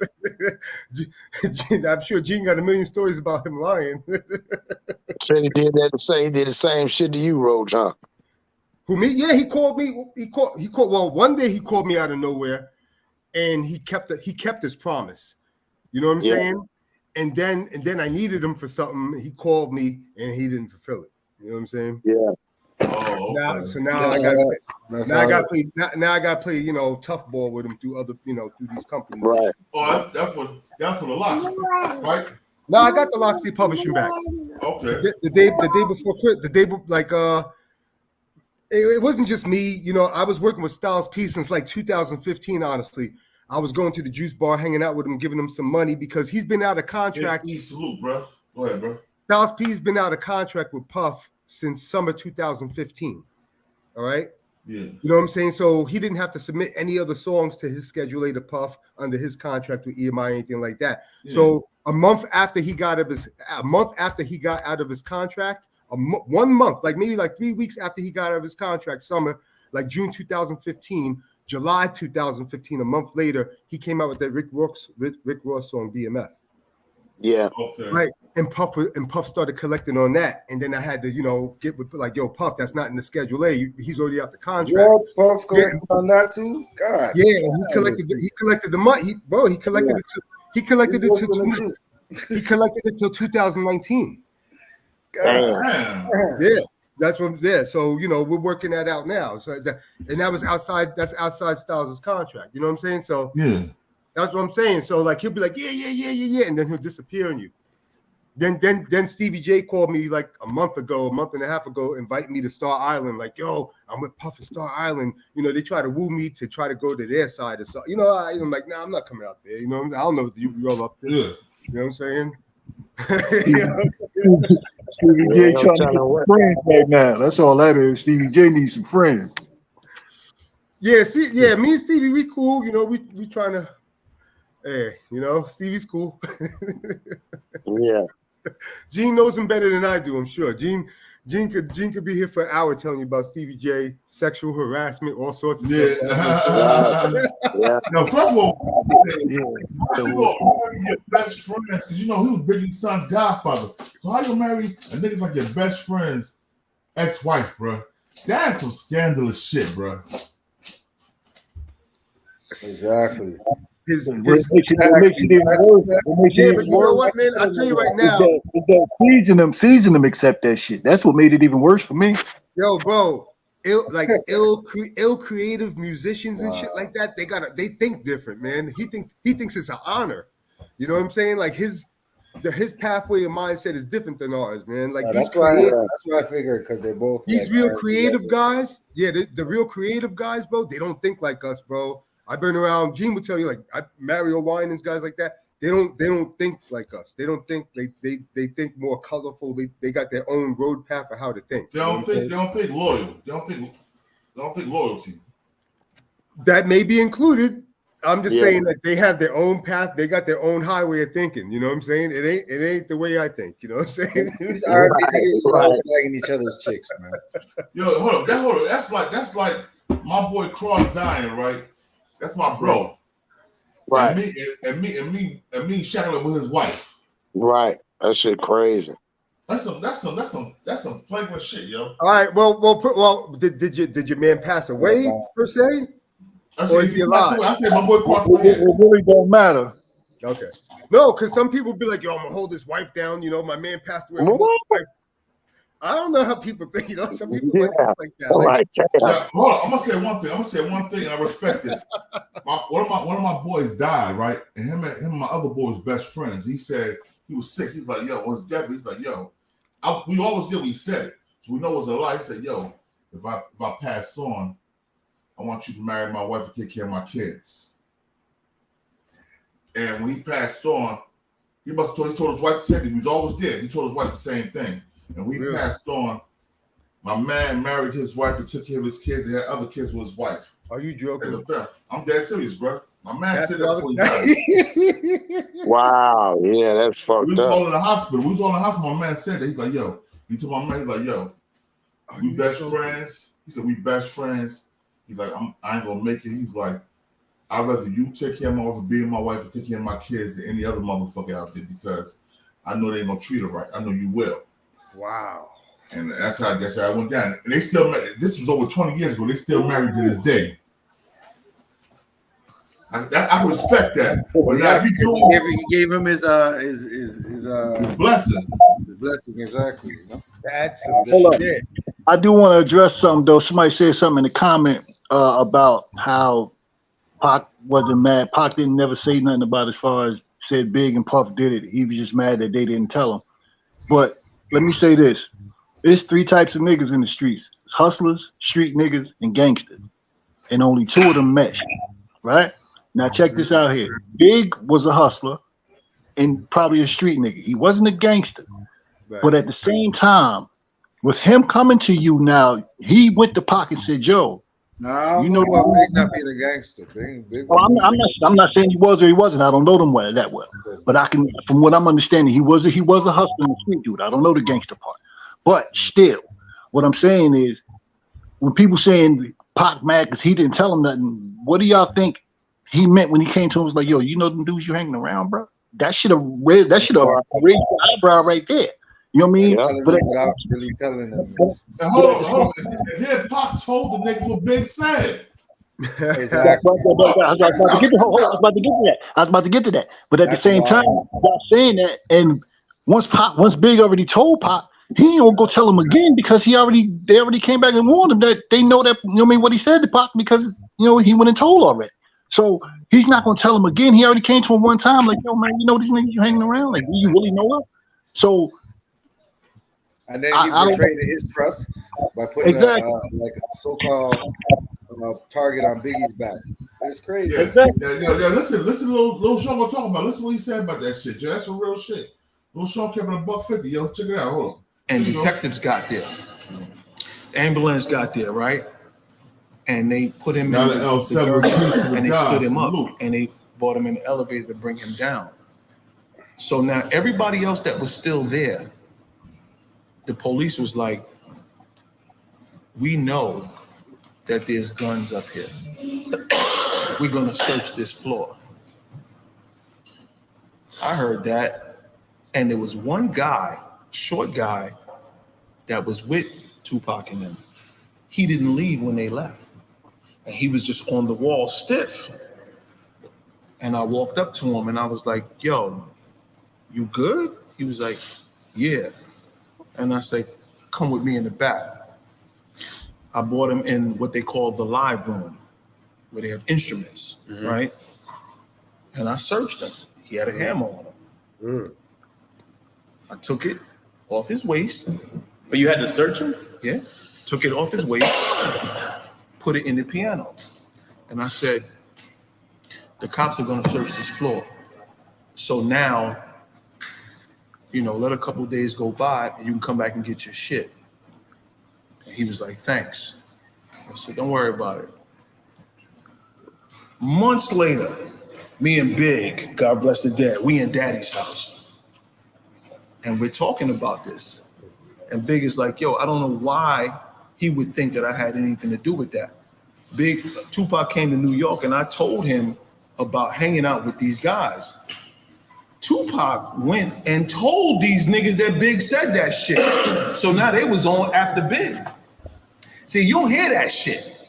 You dig? I do hear it. You heard that. It's not pulverized. It's not, Right. But I did hear that. So Big was mad that Pac put him on blast.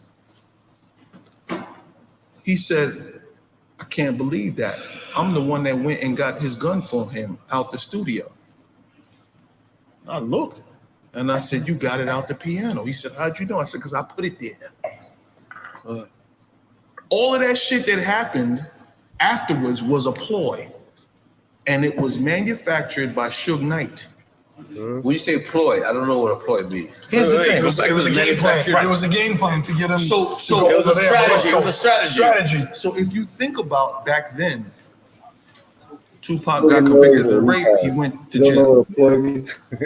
That sucker nigga Kevin Powell did an interview for Vibe with Tupac. The writer Kevin Powell. The light-skinned guy, I know. And Tupac said, Thug Life is dead. He said, I might be killed after this interview, but I want my truth to be known. Right? And he's doing the interview, right? Suge Knight goes to get him out of jail. Yeah. When Suge Knight got him out of jail, it's the first time you heard Biggie and Puff did it. That whole East Coast, West Coast shit was manufactured by Suge. Suge did that shit. But not the shooting. You're saying that. No. I'm talking about okay, just to be the clear. Blaming of Puff and how it Big. happened, yeah. That was Suge. So not Vibe, not the media. You're saying Suge. Tupac wasn't saying that. Tupac was blaming street guys. After Suge came and got him out of jail. And that's the reason. I'm gonna be honest. That's where I keep asking you, because when Tupac was blaming the street guys, you was one of the number one names. Yeah, but I wasn't a street guy. He wasn't. He was writing. I was a rapper. He was rapping. I'm not gonna lie, I can't really let you get away with but that. But you have to because the thing is, you have to. Sound like a spy novel. Yeah, but you have to. You know why? Because you wouldn't know that if you didn't have a foot in the street. You ain't know anything about me. What'd you know? I'm not gonna lie, you're very good. What would you know? But it's the truth. Like, what would you know? Right? So if I never spoke about this before, right? And I'm telling you how this shit unraveled. If you see media, if it's on the newspaper tomorrow on the cover, y'all all gonna talk. Trump gets impeached. Everybody in the room is going, Trump gets impeached, but he's not gonna be removed, but he's impeached. Right. You don't know what the fuck that means. Yeah, they don't know the nuance. He's still the president of Let the me United honest. States. Well, your case is different. Come on. Are you still gonna ask him if he robbed? I had to be fair. Ask him one more time. I had to be fair to my fans. Listen, come on. You're a real nigga. But you only know that. And real niggas in the world be like, yo, rob people? Shawn, no. They said, this is what they say. They said, Little Shawn, Scooter, you named his name. Now that you named it. And what's the other nigga? I don't know. Somebody. What's the other nigga? The other nigga. The other Brooklyn nigga. John, they said the y'all three niggas, the niggas that robbed Tupac. Yeah, but I'm telling you. And then y'all bring it to Gabriel. All right, y'all. Y'all heard that, right? You heard that. Yeah. But yo, this right here, what he talking about. I'm gonna play y'all. Y'all tell me what y'all think of that. You know what I'm saying? Before I go to the next one. Y'all tell me what y'all think of what little Shawn is saying, bro. Do he sound like he lying to y'all at all? Nah, he's keeping it a buck actually. Because he's taking you through step by step of That's industry shit, you know. Right. You can't blur the line. This is the first interview he ever did, bro.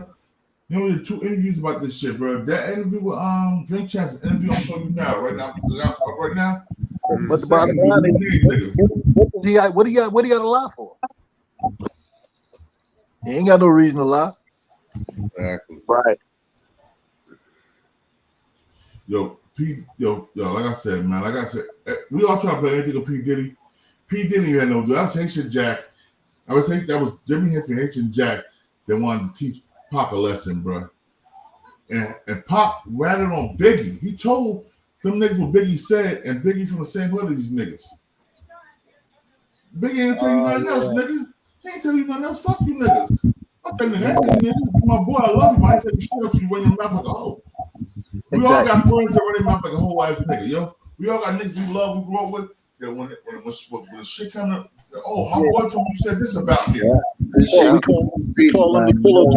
Tabloids and shit like that. Yeah. Magazines and all that. Hey, yo, Gongo, but you heard that shit, Gongo? Yep. If I'm your man's, bro, and I tell you, yo, you tell me, yo, the niggas you fuck with ain't no good. You should leave them alone. And I go back and tell them niggas, what the fuck you gonna think about me after that? Oh, that's the corniest shit ever. Yeah. Yeah. I mean, that was whack. I don't even know why he even did that, man. You no longer a part of my circle. I don't even want you around. That's like some Cindy Brady shit. That's some Brady Bunch Cindy Brady shit, man. Right. And my thing is this: after doing all that shit, how are you gonna get on an album and then talk about how you bang a nigga girl and all that when you mad because the nigga know that you told on him? That's what you mad about. You ain't mad about nothing else. He don't fuck with you and you told on him. So he don't want to fuck with you. He can't understand why would you play him, but then you mad about the whole thing by you being a tattletale.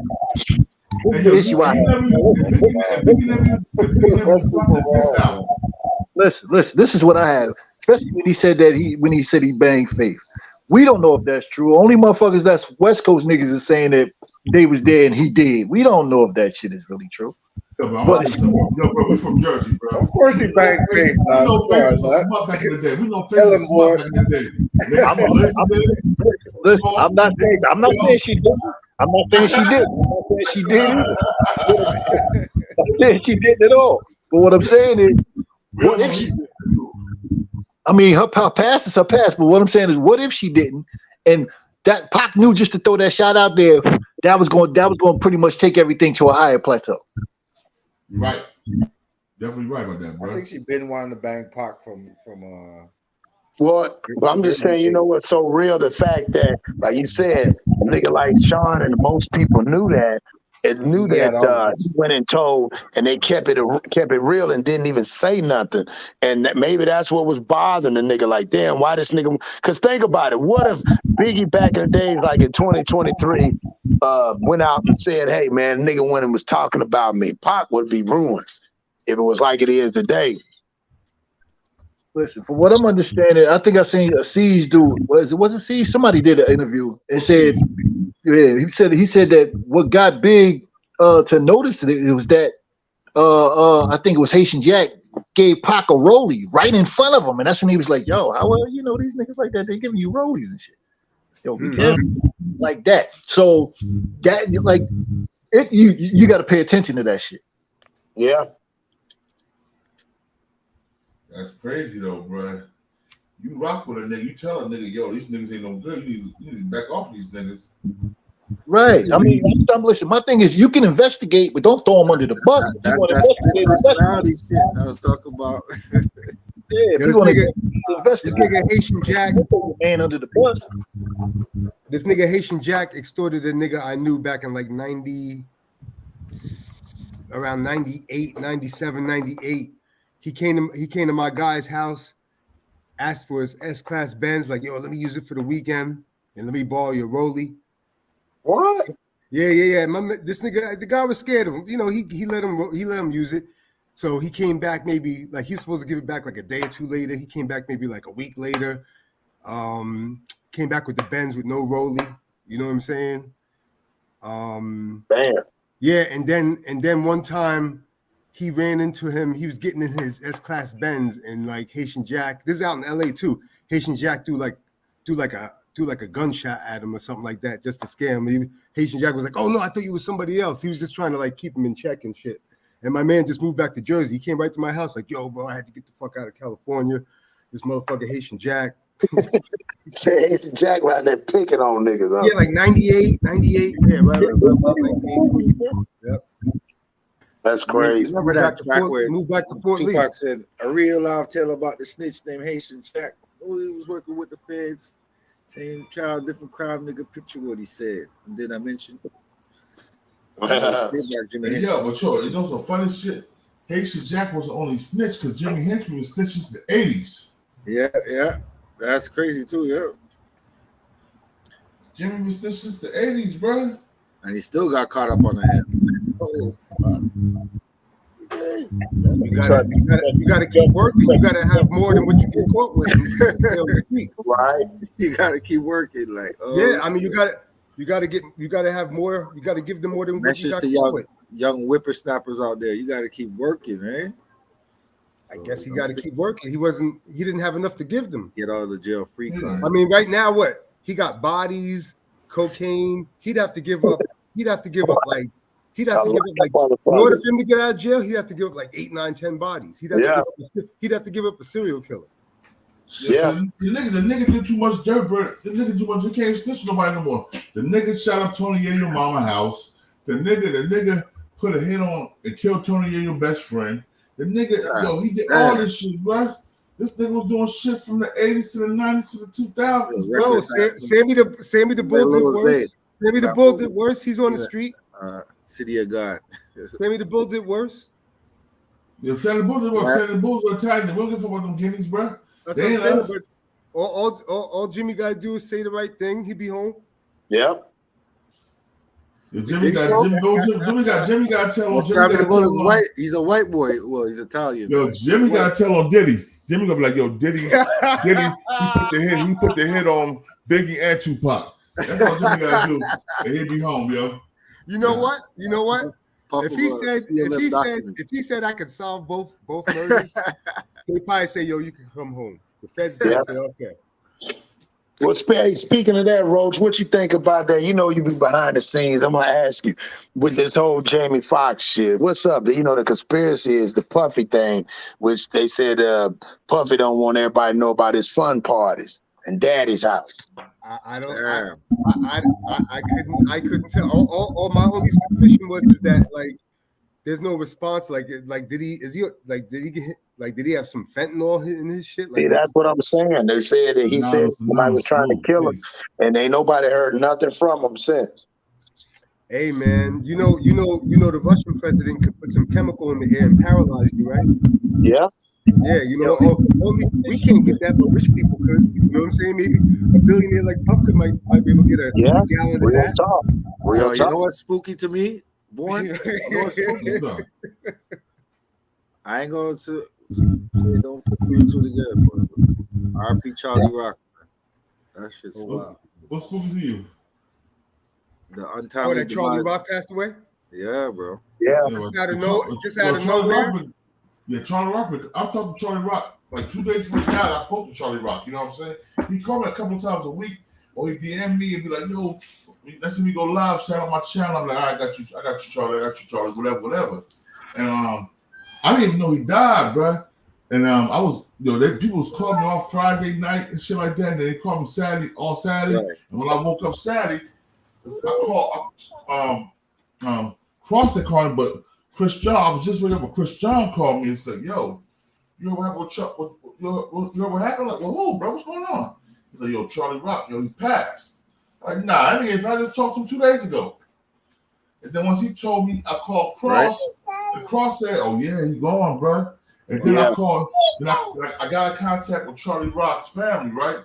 I had him, they had his phone. I got in contact. I'm like, "Yo, what's going on?" Like, he had a heart attack. You know what I'm saying? They wasn't put much, but Charlie Rock been clean for over 5 years. In the last 3 years, he's been living in a facility for a recovery facility for drug addicts. So he haven't been getting high. He haven't been getting high, man. So all these motherfuckers talking about, like what Joe Fucker had said, "Oh, God don't like ugly niggas." No, niggas don't like your fat ass, you faggot ass Puerto Rican Cuban nigga.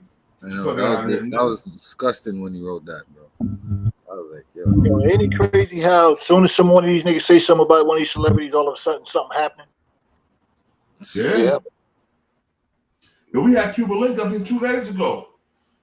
I did the Charlie Rock on Monday. Maybe you don't want Cuban Link on here no more. Right. Cuba Link came over to show love though. I'm gonna shout Cuba Link out. Cuba Link show love.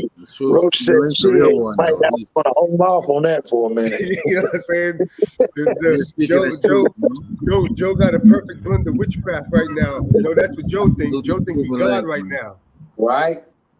Yo, I want you to hear this shit real quick, yo.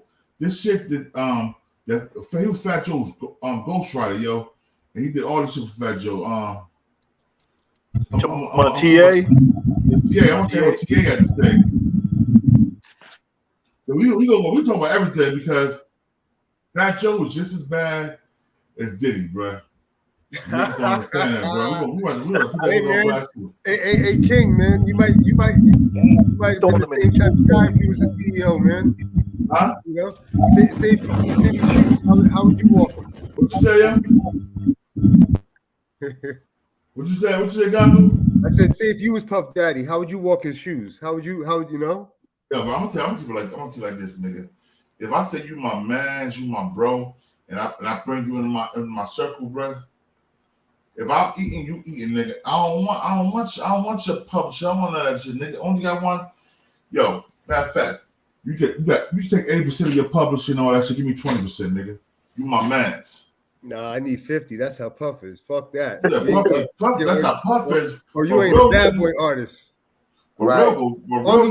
Only three artists on Bad Boy that I know off the top of their head walked away with their publishing, and that was Shine for one, because he was able to go to other labels so he had negotiation power. So Puff couldn't take his publishing. French Montana had negotiation power like Shine, so he couldn't take his publishing. And there's one more, but I forgot. Yeah. Mace Rip Puffy. Mace Rip Puffy. Mace was robbing Puffy. Everybody thought that Puffy was robbing Mace. Mace was robbing Puffy. Mace retired, came back. Puffy got a nigga another 40 million. Mace did another album, retired again. Yeah, but you gotta realize a lot of these guys are upset at the same time because they wrote a lot of Puff's lyrics and they never got any publishing or writer credit. Oh, Loan. Puffy can't rob Loan. That's why Puff was smart. Lou's my guy. I spoke to him like 3-4 days ago. Right from here, and I'm gonna spit it. Yo, Gangu. Real talk, bro. You still didn't get me Sheik Lou check. You just gotta get me Loan on my channel, bro. I speak to Loon more. It'd be more likely. Sheik, I haven't spoken to him in like 2 months, a month and a half. Yo, I need Loon on my channel, bro, because I rock with Loon, bro. I spoke to Loon like 3 days ago. I'll speak to him tonight. I'll give him a call. Give him a call for me, bro. We can be up here when I interview him, bro. I think he has a different name, Muslim name now. Yeah, I would be up here. I'm sure. Yeah. I'll reach out to him. I'll let him know. Reach out to Loon for me, bro, for real. Absolute. I will. Yo, that's a good dude too. Yeah, no, I've been watching. He ain't do too many interviews either. You know what I'm saying? He came into town. He came into town 2 weeks ago to do like 4 shows. Joe Budden's Queen's Flip, and like 2 other shows, and then he ran back home. Yeah, I just want to get him on StreamYard, bro. on live for like an hour. You know what I'm saying? Yeah. You know what I'm saying? Nigga, we both Islamic, bruh. He be overseas a lot, but yeah, I know he's back home now, so this is a good time for me to catch him. Yeah, but yo, here you go. I want you to hear this shit, yo. This is corny ass shit right here, yo. Y'all gonna laugh at this shit. Hold on 1 second. That's one for all five hip hop. All five access me, I rock with that's my dude. His rhyme, but he pulled out one of the rhymes books. You know, he said, "Bring me Pum's rhyme book," and it was a birthday bag. Really? You know, and there was What? Here we go, y'all. Here we go, y'all. Are you joking? Here we go, right here. Here we go. Yo, when did this come out? I heard about something like that though. Him taking Pump's rhyme book or something. Like his rhyme, but he pulled out one of, bought a feature. Yeah, he for bought a feature for De Niro Records for a record with Prophet, and it was a BX to Chicago connection, and he did a verse on there, and you know he pulled out one of Pun's rhymes books. You know, he said, "Bring me Pum's rhyme book," and it was a birthday bag. Really? You know, and there was writings, unused Big Puns. If you listen to the verse, which is unreleased, which I plan to leak at some point, you can hear the Big Pun pattern. You know. How did they have Pun's rhyme book? I mean that that's their business. That's their thing. You know. Yeah. I don't know the intricate workings of that. That's interesting. But he said it. It wasn't like a secret to Yo, bring pause. that book out. You know. Pause. I'm sure he's evolved and he does most of his flows on his own. Now, Liza, Pun's wife, told me that some terror squad cats came in the house and robbed their house and stole a bunch of shit. I guess a whole bunch of Pun shit, material clothing. You must have stole Pun's book. Yeah, so that's I'm just letting you know that they robbed their house one night. You know, so that's so they got some of Pun's shit. Yeah, Roach, and that's crazy. I know it's blowing your mind because she said it, and then to hear somebody say, he said, "Go get the book." Wow. That shit, that's fucked up. Yeah, I'm blown away. I'm gonna call her after this. She's gonna watch. I can tell the way you like. Whoa. Yo, I'm gonna send her this video. She's gonna go crazy. Like, what the fuck? Oh my god. Born, you need boy, to you done shook the viral, boy. I ain't never seen this before. I didn't even know this shit, bro. Yeah. There's Al Prophet, that white junkie. Yeah, that's how. Yeah, it's a dope dude. He's a junkie for real, man.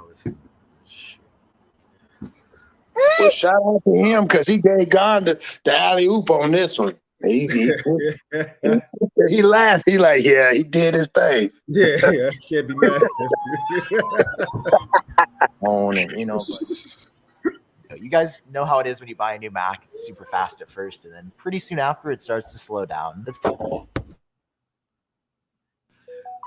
Well, do he? Do he write his own rhymes now? As we know, he don't. But anyway, shout out to Al Prophet from American Dope. Please make sure y'all go subscribe to his platform. Got excellent work. Now let's get right to it. So TA is still coming out because he is frustrated. We're gonna give you some new information today. So he took to his Instagram and he said this. He said, "I've been to Asia twice with you, and it was your show. The first time we got threatened saying if Fat Joe don't get on the plane and come do this show, it's our heads, you sucker. We locked the hotel room door on that girl and said you are not going anywhere. It was my idea to have JB play you and put his shades on and perform from the back while I did the legendary TA shit and ripped the stage. You didn't get sued because of me. Facts. The footage is on YouTube. You are a sucker, man."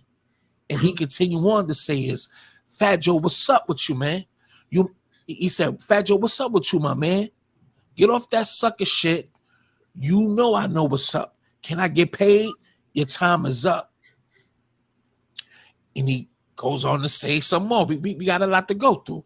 He said, Fat Joe, you a sucker, man. You don't let niggas shine in your crew.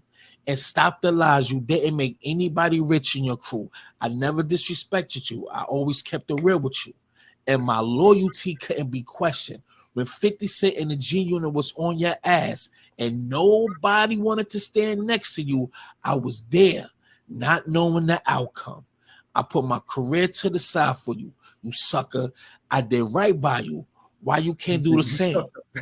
I was the one writing all of your shit. Stop playing with me.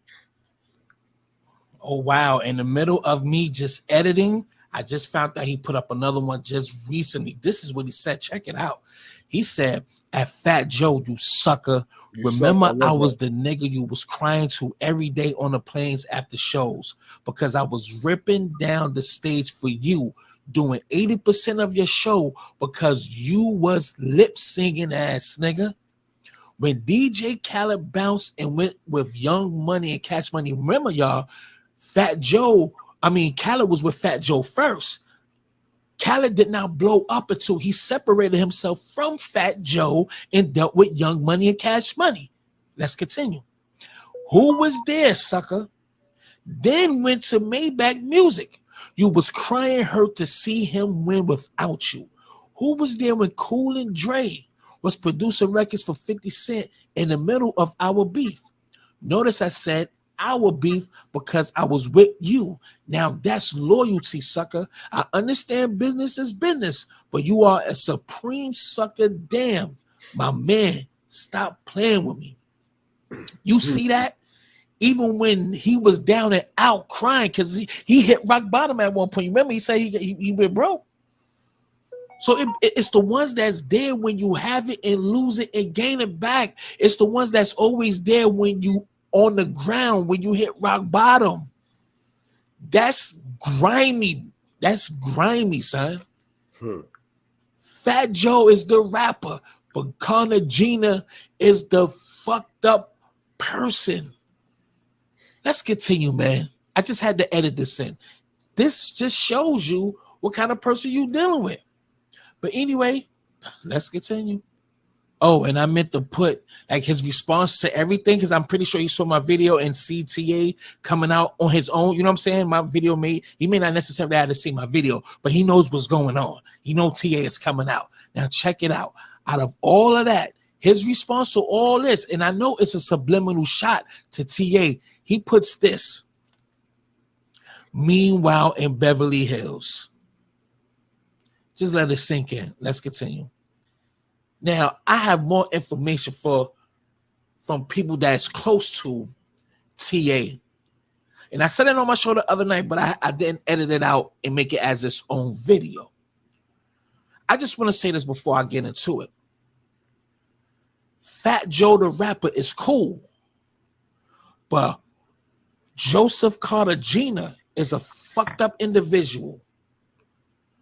How is it that the majority of people that come in contact with you over time, when things doesn't work out or whatever, how the situation may transpire, it's always something negative, and you may revert back to because they did not reach the level of success as you done.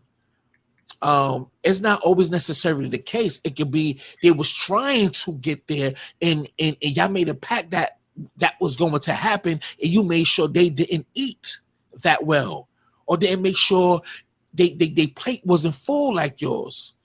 You made sure they had to eat like college students. You know what I mean? Ramen noodles and shit like that. Y'all get the analogy. So, like, come on, man. It's kind of crazy, but let's go to what's been said. Let's get it, man.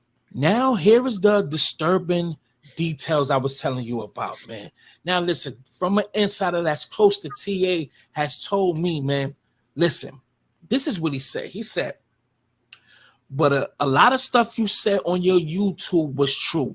The video that I put up like a week ago about, you know, this situation right here, right? So this will be my second video. But he said a lot of stuff that you said on YouTube was true. TA was getting $250, y'all, per show for 5 years. I need y'all to let that sink in for a little bit, a couple of seconds. Okay. He did it because it was asked of him to take that amount. Makeup check, hair okay. Something is missing. A little confidence, maybe. That's some Your bullshit. new best friend. Here, try these on. Out for now and reap the benefits when Joe get lit again. TA wrote and featured on albums he didn't get paid for. The shows had nothing to do with the writing and albums. And yeah, Joe called him a bum on many occasions. So TA is now speaking out against him because it's time. And yes, Joe provided him with an opportunity to travel the world and make connections. What's good having connections when every idea you bring to the boss gets shut down? There is a lot of information and this gets personal and deep, but you on the right path. But there's 3 sides to every story. I see things from a different lens because I wasn't emotionally and financially attached to Joe. But TA's story is fucked up. He put all his eggs in one basket. And I said that he's going to get blackballed. He said for sure he's been blackballed. Man, that's some crazy shit. I'll tell you a story. There was a show in Asia, what I just read. There was a show in Asia. Joe and Macho didn't show up. The promoters wasn't too happy about that. They were super mad. TA and 3 others were out there. A whole show that Joe was paid for. So TA suggested to the show must go on. One of the members shaved their head and performed as Joe. Just listen to the story, y'all. TA also negotiated more money to be paid because the Terror Squad was performing as well. They killed the show. Joe kept his original payment. The extra money got divided unfairly. Check it out, y'all. They gave TA $500. Wow. Bro, I don't know why he allowed this for so long. I could only speculate, but I've known TA since he was 5 years old. Wow. So go figure. Before going with Joe, TA had a rap career. He knew a bunch of big names, Dipset, Rough Rider, and Busta Rhymes. Almost signed him, but he chose Joe. And he was a battle rapper too. Joe know what he seen in my boy. He didn't have TA around him for no reason, and those are facts. Trust me, TA brought that swag. He was always a fly dude, always. For many years, I was upset at TA for even staying down with that dude for so long. I paraphrase that. But we gotta love our people unconditionally. I got out of there. I wasn't willing to be a son-ass nigga doing shit for free. Fuck that. I shot videos for 50 Cent, and he got in his feelings. I knew then I had no future over there. Right. I'm gonna leave it right there. That said enough. But you can see the character of this guy, Fat Joe. This dude done wrote hits for him. All I Do Was Win remix with Fat Joe was on there. Wow. The Red Cafe, Paper Toucher remix with Jada Kiss and Fabulous. The Ha Ha, that beat is hard too. With Jeezy, he wrote that. One with Akon, and one time featuring, it was actually TA's song featuring Fat Joe and Remy Ma. Y'all go look it up or go on his Instagram and check it out. The song is. All right, y'all. Yo, I just had to play that. I just had to put that out there, yo, real quick. That's crazy. So I guess he got no publishing, no writer credit for those songs. Nah, nothing. All he got was $250 a show. I mean, all right, so he's kind of past the statute of limitations on anything except for if Fat Joe didn't register those songs with the Copyright Office under a PA form, and this guy does, he might be able to get writer credit. Yeah, he might still be getting writer credit because I if I knew him, I might be well. Yo, you look for it, bro. Get your bag, nigga. And I put you on, nigga. I just want 2%, nigga. I need a little extra, man. Yeah. Do you know where he is on Instagram? What's the name? Matter of fact, I'm with my boy Mike Larry right now. Hold on 1 second while we up here. My boy Mike Larry from hold on 1 second. Right now while we up here, hold on, Mike Larry. Here we go right here. Yeah. Otherwise, Joe had a copyright claim.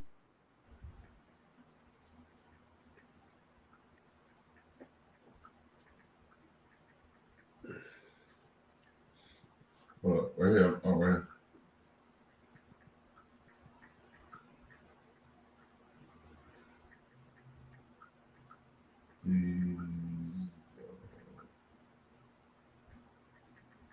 Hold up, right here, bro. Hit him right now.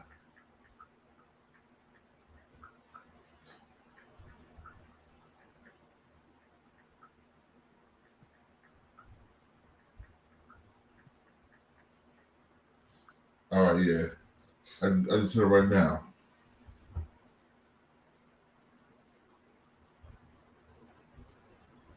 Yo, I used to respect Fat Joe because I thought he was a stand-up dude. Yo, bruh, I lost respect for Fat Joe when I was in the feds. And what's his dude name? Spinner. His last name is Spinner. He was in the sneaker business with Joe. They were selling a sneaker store together. Yeah. And Joe told that nigga when the feds ran down, said that nigga was what was it? I'm gonna tell you what it was. It was money laundering. Joe told her that he the one that doing the money laundering. Joe got 3 months. This dude got 3 years in the feds. He had to do 3 years. So he probably had more than 3 years. So you know what I'm saying? All respect for Joe. And then even Cuba was saying, Cuba's like Joe didn't like black African Americans. You know what I'm saying? Joe, he came in the name of God because he was around a lot of blacks. Those 5%ers. Yeah, Joe never respected the black man. He respected the white man. The old Faye. The old Faye. If you was a white man, you was an Uncle Tom. That's the only way you rock with you, bro. Let's keep it real, man. Yeah, that's why some guys wanted to pull him off or say nigger back in the day. You know what I'm saying? Because he wouldn't know nigga. But that's how they talk. They say they talk in New York. Yeah, I'm trying to get Jeruda Damage up here too, bro. That's how we do. Who? Jeruda Damager. Oh man, that would be great. That's one of my favorites from back then. That was that guy. Oh, that'd be great. Yeah, right now I got hold on 1 second.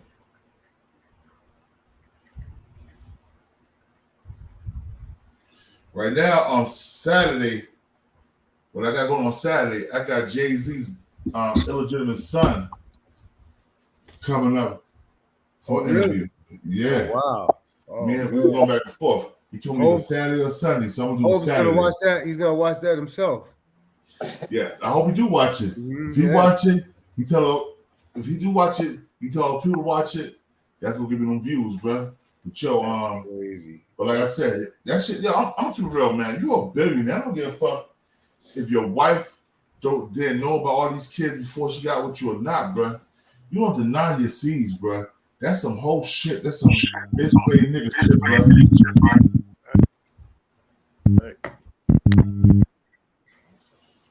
Yo, Brick City, tell what you think about that shit, bro. You know what I'm saying? We from the hood.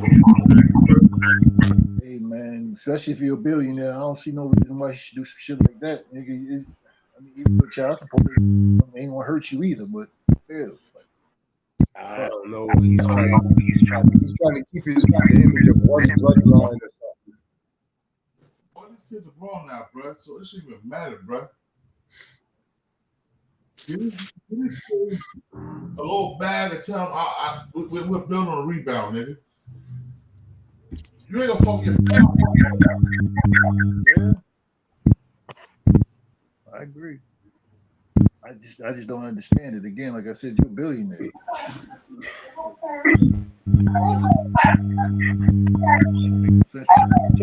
That's the son from Baltimore.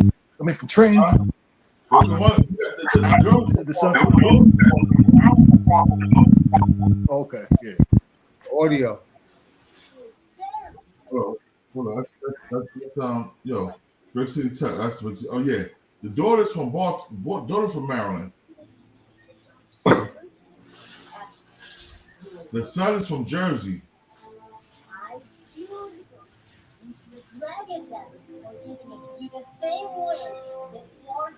Yo, hold on. Matt Menzel, let me pause your shit. You got the background playing with all the kids shit.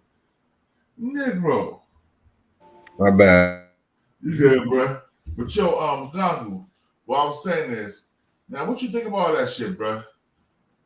You got 3 kids before you got married, and you denied all 3 of them, and you had the 3 kids with Beyonce. Now you Like got in the world. man, he's trying to do some royalty one bloodline type shit, like fucking like Prince Charles in them or something. You know what I'm saying? Like he you know, I don't know. I've heard things like it's not good for business and the perception of white eyes and things like that. I've heard all sorts of little stories, but I don't know, man. Like it's kind of crazy. I know. Then just like your man said, like being a billionaire, you got the bread for that. But he thinks he's royalty, bro. He really thinks he's royalty. That's the only thing I could say. He thinks he's royalty. He thinks he's an upper crust. He got his blood. He got his bloodline. He got his bloodline that he acknowledges, and that's the royalty bloodline, and they're moving with that. You know what I'm saying? Yeah. Yeah. He got horse blinders. He got horse blinders to anything else. That ain't my kid. That's not royalty. He's been ducking paternity tests for years now, bro. He's been ducking paternity tests, bro. Yeah. And they finally coming through. It's coming through. I'm gonna support the young dude, man. Real talk. That shit is crazy. But that should be coming and going though, because I heard him talk about it like 3 years ago, and then he disappeared. Yeah, because the courts are BSing with this shit, bro. Okay, so Hove got the courts too. He got the white man with the. Oh, yeah, you know he got the courts in Jersey, bro. Damn Hove, damn Hove. I gotta call him up. Damn. Okay, Hove. You know you got the white man in Jersey, bro. Suge said that he's one of the reasons that he's in jail. That they got the politicians paid. Oh. Damn, that's crazy. Mm-hmm. Could be true though. But then Suge, I don't know. Didn't he get his time reversed? Well, Suge, that's what they said. That's on time taking off. Yeah, like 10 years or more. Yeah, he should be home soon. Yeah, allegedly he might be home soon. Damn, okay. That's crazy. But yeah, man, I was just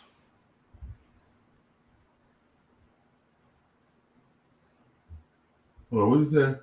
I hope dude get all the understanding out of that after as Carter is the self-made king, my G's. Yo, Gilbert Cannon. That has nothing to do with it, nigga. If you got kids, you hold your kids down, bro. Period, man. Let's be real about it, man. If you dealing with seeds, you hold your seeds down, man. That's some bullshit. That's some old. Yo, bro, I'm a broke nigga. I'm a broke nigga. I got 6 kids, bro. I'm a broke nigga. Right. And I did everything I do for my kids. I never been on child support. My kids love me. Now all my baby mamas love me, but my kids love me. You know what I'm saying? Right. So, yo, bro, you got all that fucking money. It's no way in hell. Yo, 2 of the kids' mothers are dead, bro. Yeah. Both of the sons' mothers dead, and the daughter mother. That's one because there's a daughter too. The daughter is from Maryland. Her mother's in a wheelchair. She got what's that shit called? What Michael J. Fox got? What, like MS? MS. She got multiple sclerosis. Wow. 2 died, and 1 got multiple sclerosis, nigga. And you don't want to hold your kids down, nigga. You the bitch ass nigga, bro. I snatched that universal chain off his fucking neck, nigga. You ain't God, nigga. God provides. he takes cares and he holds down the queens of his universe, bro. He holds down his seeds, man. Period. Yeah, well, I don't know. I don't know why he's in denial, man. That shit don't even make any sense. Yo, it don't make no sense. All the kids look like him, bro. All three of them kids look like him, bro. Is that my niece in the background? Matt Middle, show me my niece. Come say hi. Come say hi to the man them. Show me my niece, Matt Middle. Since she talk. No, show me me. Show me my niece, nigga. She talking. Where's she at? Hey, DC. Uncle Cross in the building too. Say hi to Uncle Cross. Uncle Cross. Say hi to your niece, nigga. AKA the plug. Your niece speaking to you. Cross is probably Cross, how you doing, son? Hey, Niecy. Love you. Love you. Love you. My kisses. Kisses. Yeah. There you go. There's my girl right there. And Cross, there you go. Hold on, Cross. You muted. Unmute yourself. Unmute yourself. Hey, mommy. Hey, queen. Say hey, mama. Wagwan. Say wagwan. Okay. Yeah, there you go. Right there. That's the man. That's the man with the plan to get this. That's right. That's love. Mm-hmm. Hip hop back on track. Oh, yeah. That's right. Hold on, yeah, she's very pretty. There you go. Monique Hill, y'all only say, hey, pretty. Yo, Jay-Z is not no Mason. He's a sinner. God bless. So, hey, my baby. Bye. Bye-bye. Jay-Z is not a Mason. He's God body. Y'all see one of the universal flag on his neck, bro? Word. Yeah. Yo, hold up. Yo, I'm about to show you right now. Hold up. Cause I'm a nigga like that. I'm about to show you. Here we go, y'all. I'm gonna show you right now.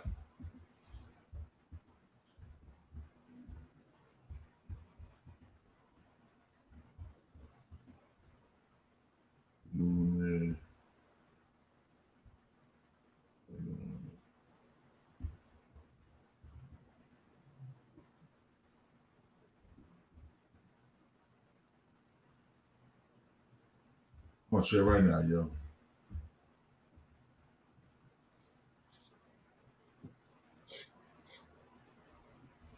I'll show you right now.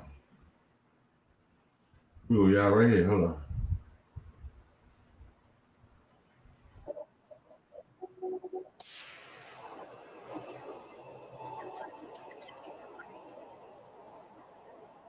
Rewarded for your generosity. Help save so many lives. Donate at CSL Plasma today. I hope nothing gets stolen this weekend. These people love to blame the immigrants. I don't know if this is Crate or an Italian version of Get Out. Sebastian, you're dude. It's not up. My mom can't unsee that. About My Father, rated PG-13, May 26th. Speak about your experience and now why. Because you're the guard now, but I want to know how you experienced and now why, growing up and now why led you to get knowledge, and then led you to hip hop, then led you to getting knowledge. Well, it's funny, you know. I talked to the guy soon as about this, and even listening to like KRS-One, he speaks on like how like we're governed by hip hop. So you know what I mean. So it wasn't even. You know what I mean? It's like, how do you get into hip hop? You don't. You know what I mean? It's like, it's a part of us. That shit is, hip hop is fucking science. You know what I mean? So it's like, if you really dig into it and you look at the history, it's like, you know, DJing, B-boy, you know, spitting lyrics, all that shit. Every last element you can think of, like that shit, it's been around. We just put a name on it finally, hip hop. Boom, you know what I'm saying? So that, you know, that was easy. I could just say that was real natural. And you came out, I mean, cut you, but you came up in the 90s, basically. You were born, I was born in 92. 92. So, 92. Yeah. So I got like a little, that's probably why I'm respectable. Like I got respect for people, you know what I'm saying? I got it like right, we were right in there, right up to like 95. Right. Nah, but you know, late 90s, early 2000s, I could just remember like, you know, just the baggy scenes and the baggy clothes, you know, Aviax, leather jackets, pals and stuff like that. I just remember, especially because I.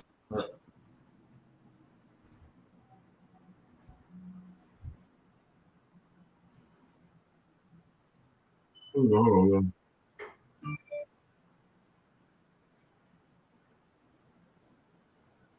OGs would say, they didn't like that. The whole. I just wanted him to explain it more. But without him even explaining it, it was able to spark him. You thought Charlamagne was gonna ask him about that shit? Not so much Charlamagne, but I know there was somebody around him that kind of, like, yo, explain it. But then Charlamagne did ask me. Now, if you walk around with that chain all day, people gonna be asking you, what's the science? What's today's mathematics? Yeah. All day long. By the way, this isn't even my chain. I stole it from somebody. Yeah, I'll tell y'all who got off camera. You stealing chains? You be a world star? Not really stealing. Does it mean anything to you though? Yeah, a little bit. You could have elaborated a little bit more. That's what I'm saying. It's like when you got the knowledge, you know exactly what to ask. Like I would have asked Hope, what did you know about that chain? I would have asked him, who the 85%. Right. You know what I mean? You know what I mean? So it's like. All right, see, I see Hov with the universal flag on his neck. This universal flag that way on my neck every day. You know what I'm saying? So he's not no Freemason. That shows he's a true and living God. But he's not living like a true and living God because nobody's putting his feet to the pans. Right. What they used to do us, they put our feet to the fire when we got knowledge of self, bro. My father was God. My father put my feet to the fire, nigga. You can't walk around call yourself born divine almighty Allah, and you don't know your lessons, nigga. You wearing this chain. You can't do that. Let's keep it real. You can't do that. But this nigga did it. He's doing it. You know what I'm saying? Like I said, I show him proof of him every day, bro. Niggas don't question me. They see that universal flag behind my back. They see it on my chest. They see how I speak. They hear how I add on a bell, bro. These niggas ain't gonna say that to me. But niggas like Jay-Z, he said, yeah, you know what I'm saying? I stole it from somebody. No, there ain't no ha about that shit, nigga. You want the universal flag, nigga. Either you're Allah or you not, nigga. Either you're a mice or you're a man, nigga. What are you? You're a mice or a man, nigga. Facts. Let's keep it real. But no, I'm just going through all this, but yo, I just want to show you who he's talking about, you know what I'm saying? But yo, like I said, we all know and understand that Biggie had nothing to do with Tupac's death or none of that shit. He had nothing to do with Tupac getting shot or anything like that. That was his whack ass fucking Murder Inc. Not Murder Inc. Not fuck. What's it? Death Row niggas. Death Row niggas. Death Row niggas to start that shit. Yo, I don't know why you would send your asset to go out and fight. You know what I'm saying? Your $1 million. Multi-million, because you know what? If he get killed, you still getting paid off this nigga.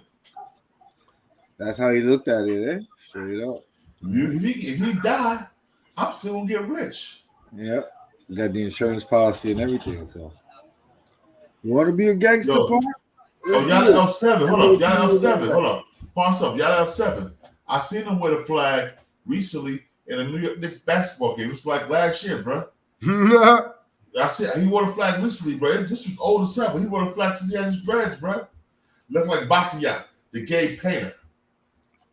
Yeah, he like Basquiat, man. He had a flag on last year, bro, in the New York Knicks game, bro. I seen it then. You know what I'm saying? But you know what I'm saying? I ain't the type of nigga. I ain't gonna judge a nigga. Because you know what I'm saying? I'm not perfect, but I am a law. And I'm gonna show and prove who I am every day of the fucking week. I'm gonna live Islam. I'm gonna live Islam to the fullest. I ain't gonna bow my head and bang my head like I'm a Muslim, but I'm gonna live Islam to the fullest. I'm gonna live a righteous way of life. Regardless of whom, what, or what. My word is my bond, nigga. I self-lord and master, for real. I self-lord and master. But you listen to Lil Shawn. Lil Shawn speaking some facts, bro. Yeah, I believe what he's saying. Me too, bro. A lot of things they believe what he's saying, bro. Nah, I believe him. Even Gene came up. Gene don't like Lil Shawn. Gene came up and said, "Yo, nah, Biggie had nothing to do with that Tupac shit. Biggie love Pac." I think he's been with those guys many nights. If anybody's gonna know any leaked information, it would be him. You know what I'm saying? Honestly, I mean, please, I used to be a bad boy all the time, and he was there 8 times more than me. You know what I'm saying? And I know shit that I can't speak about. So I can imagine what he knows, because I was just hanging out. I'd see Gene there. And shit. I know some things I can't talk. You know what I'm saying? So I know he knows extra shit he can't talk about. You know what I'm saying? Facts. For sure. I promise you. Well, Joe, I need you to hit your boy for me, man. Get on my show, man. I will. I spoke to Lou a couple days ago. I got to speak to him again anyway over some work. So I'll reach out to him before he slips out of town. It's probably best I reach out to him tonight. Yeah, reach out tonight, bro. Call me at Twitter, son, nigga, so I can build with the brothers. You know what I'm saying? Because I ain't paying nigga no money. I just want him to come up and speak his story, man, and show love. No, I'm broke, nigga. I don't have to rob a nigga to get an interview. You know what I mean? I don't have to rob a nigga to get an interview, bro. Yeah, you shouldn't have to do all that anyway. Nah, because like I said, I always had love for Lil, man. I rock with Lil, bro.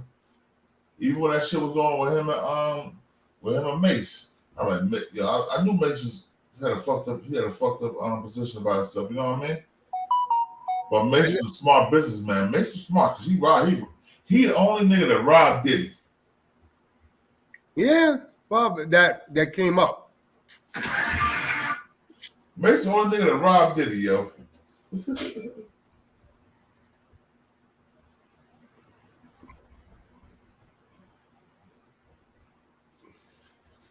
You want to kill Peace Queen, I definitely will. You do the same. Salute. Mace the only nigga that got the one up on Diddy. That's crazy. And Mace was a sissy. You know what I'm saying? Mace had a little sissy in him. Mace was caught with a tranny, right? Yeah. Mace and Diddy was fall off them boys together. We let them boys. We let them chicks with the dicks. They let the chicks with the dicks.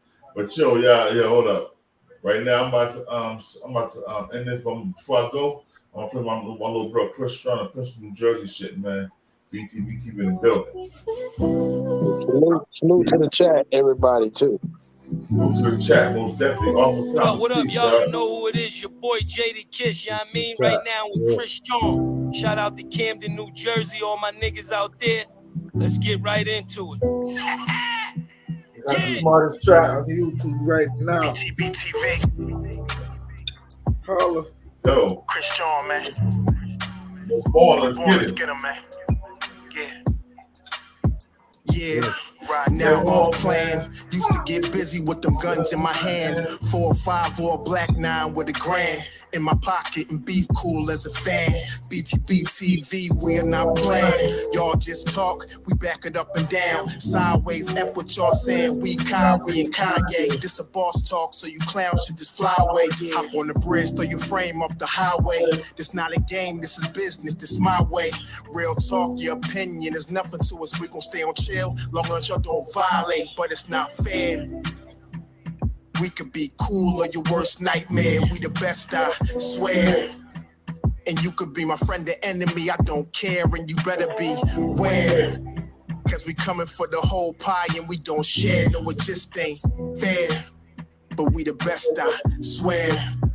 We the best. I stay up in the mix. A project politics, my mood kinda sick. Name well known from the hood to the sticks. 100 on the highway, flying so fast, burn the gears when I shift. Some people kick dirt on your name, what shoes you gave them. Broke your back for them and they got the nerve to play you. Kick rap's door all pushed and shoved my way through. Bum rush the kitchen, put my floor up on the menu. The jealousy be hitting up in jokes.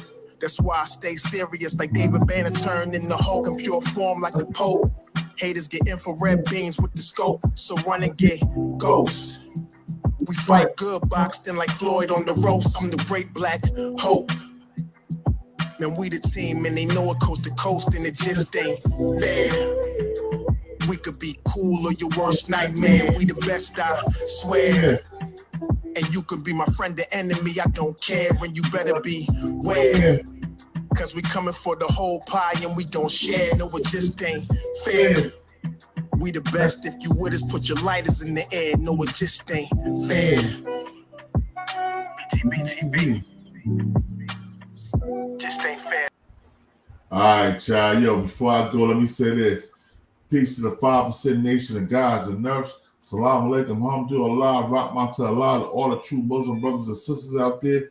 This is the King of New Jersey. This is BTB TV, where we bully the bullies. I'm your honorable host, born divine almighty Allah. And we ain't no Bloods or no Crips. We doing our own thing. BTB TV that started his own game. Like, nigga, what? We got Goggle Roach in the building. Take care of the plug. The Matt Show. We did a great show today.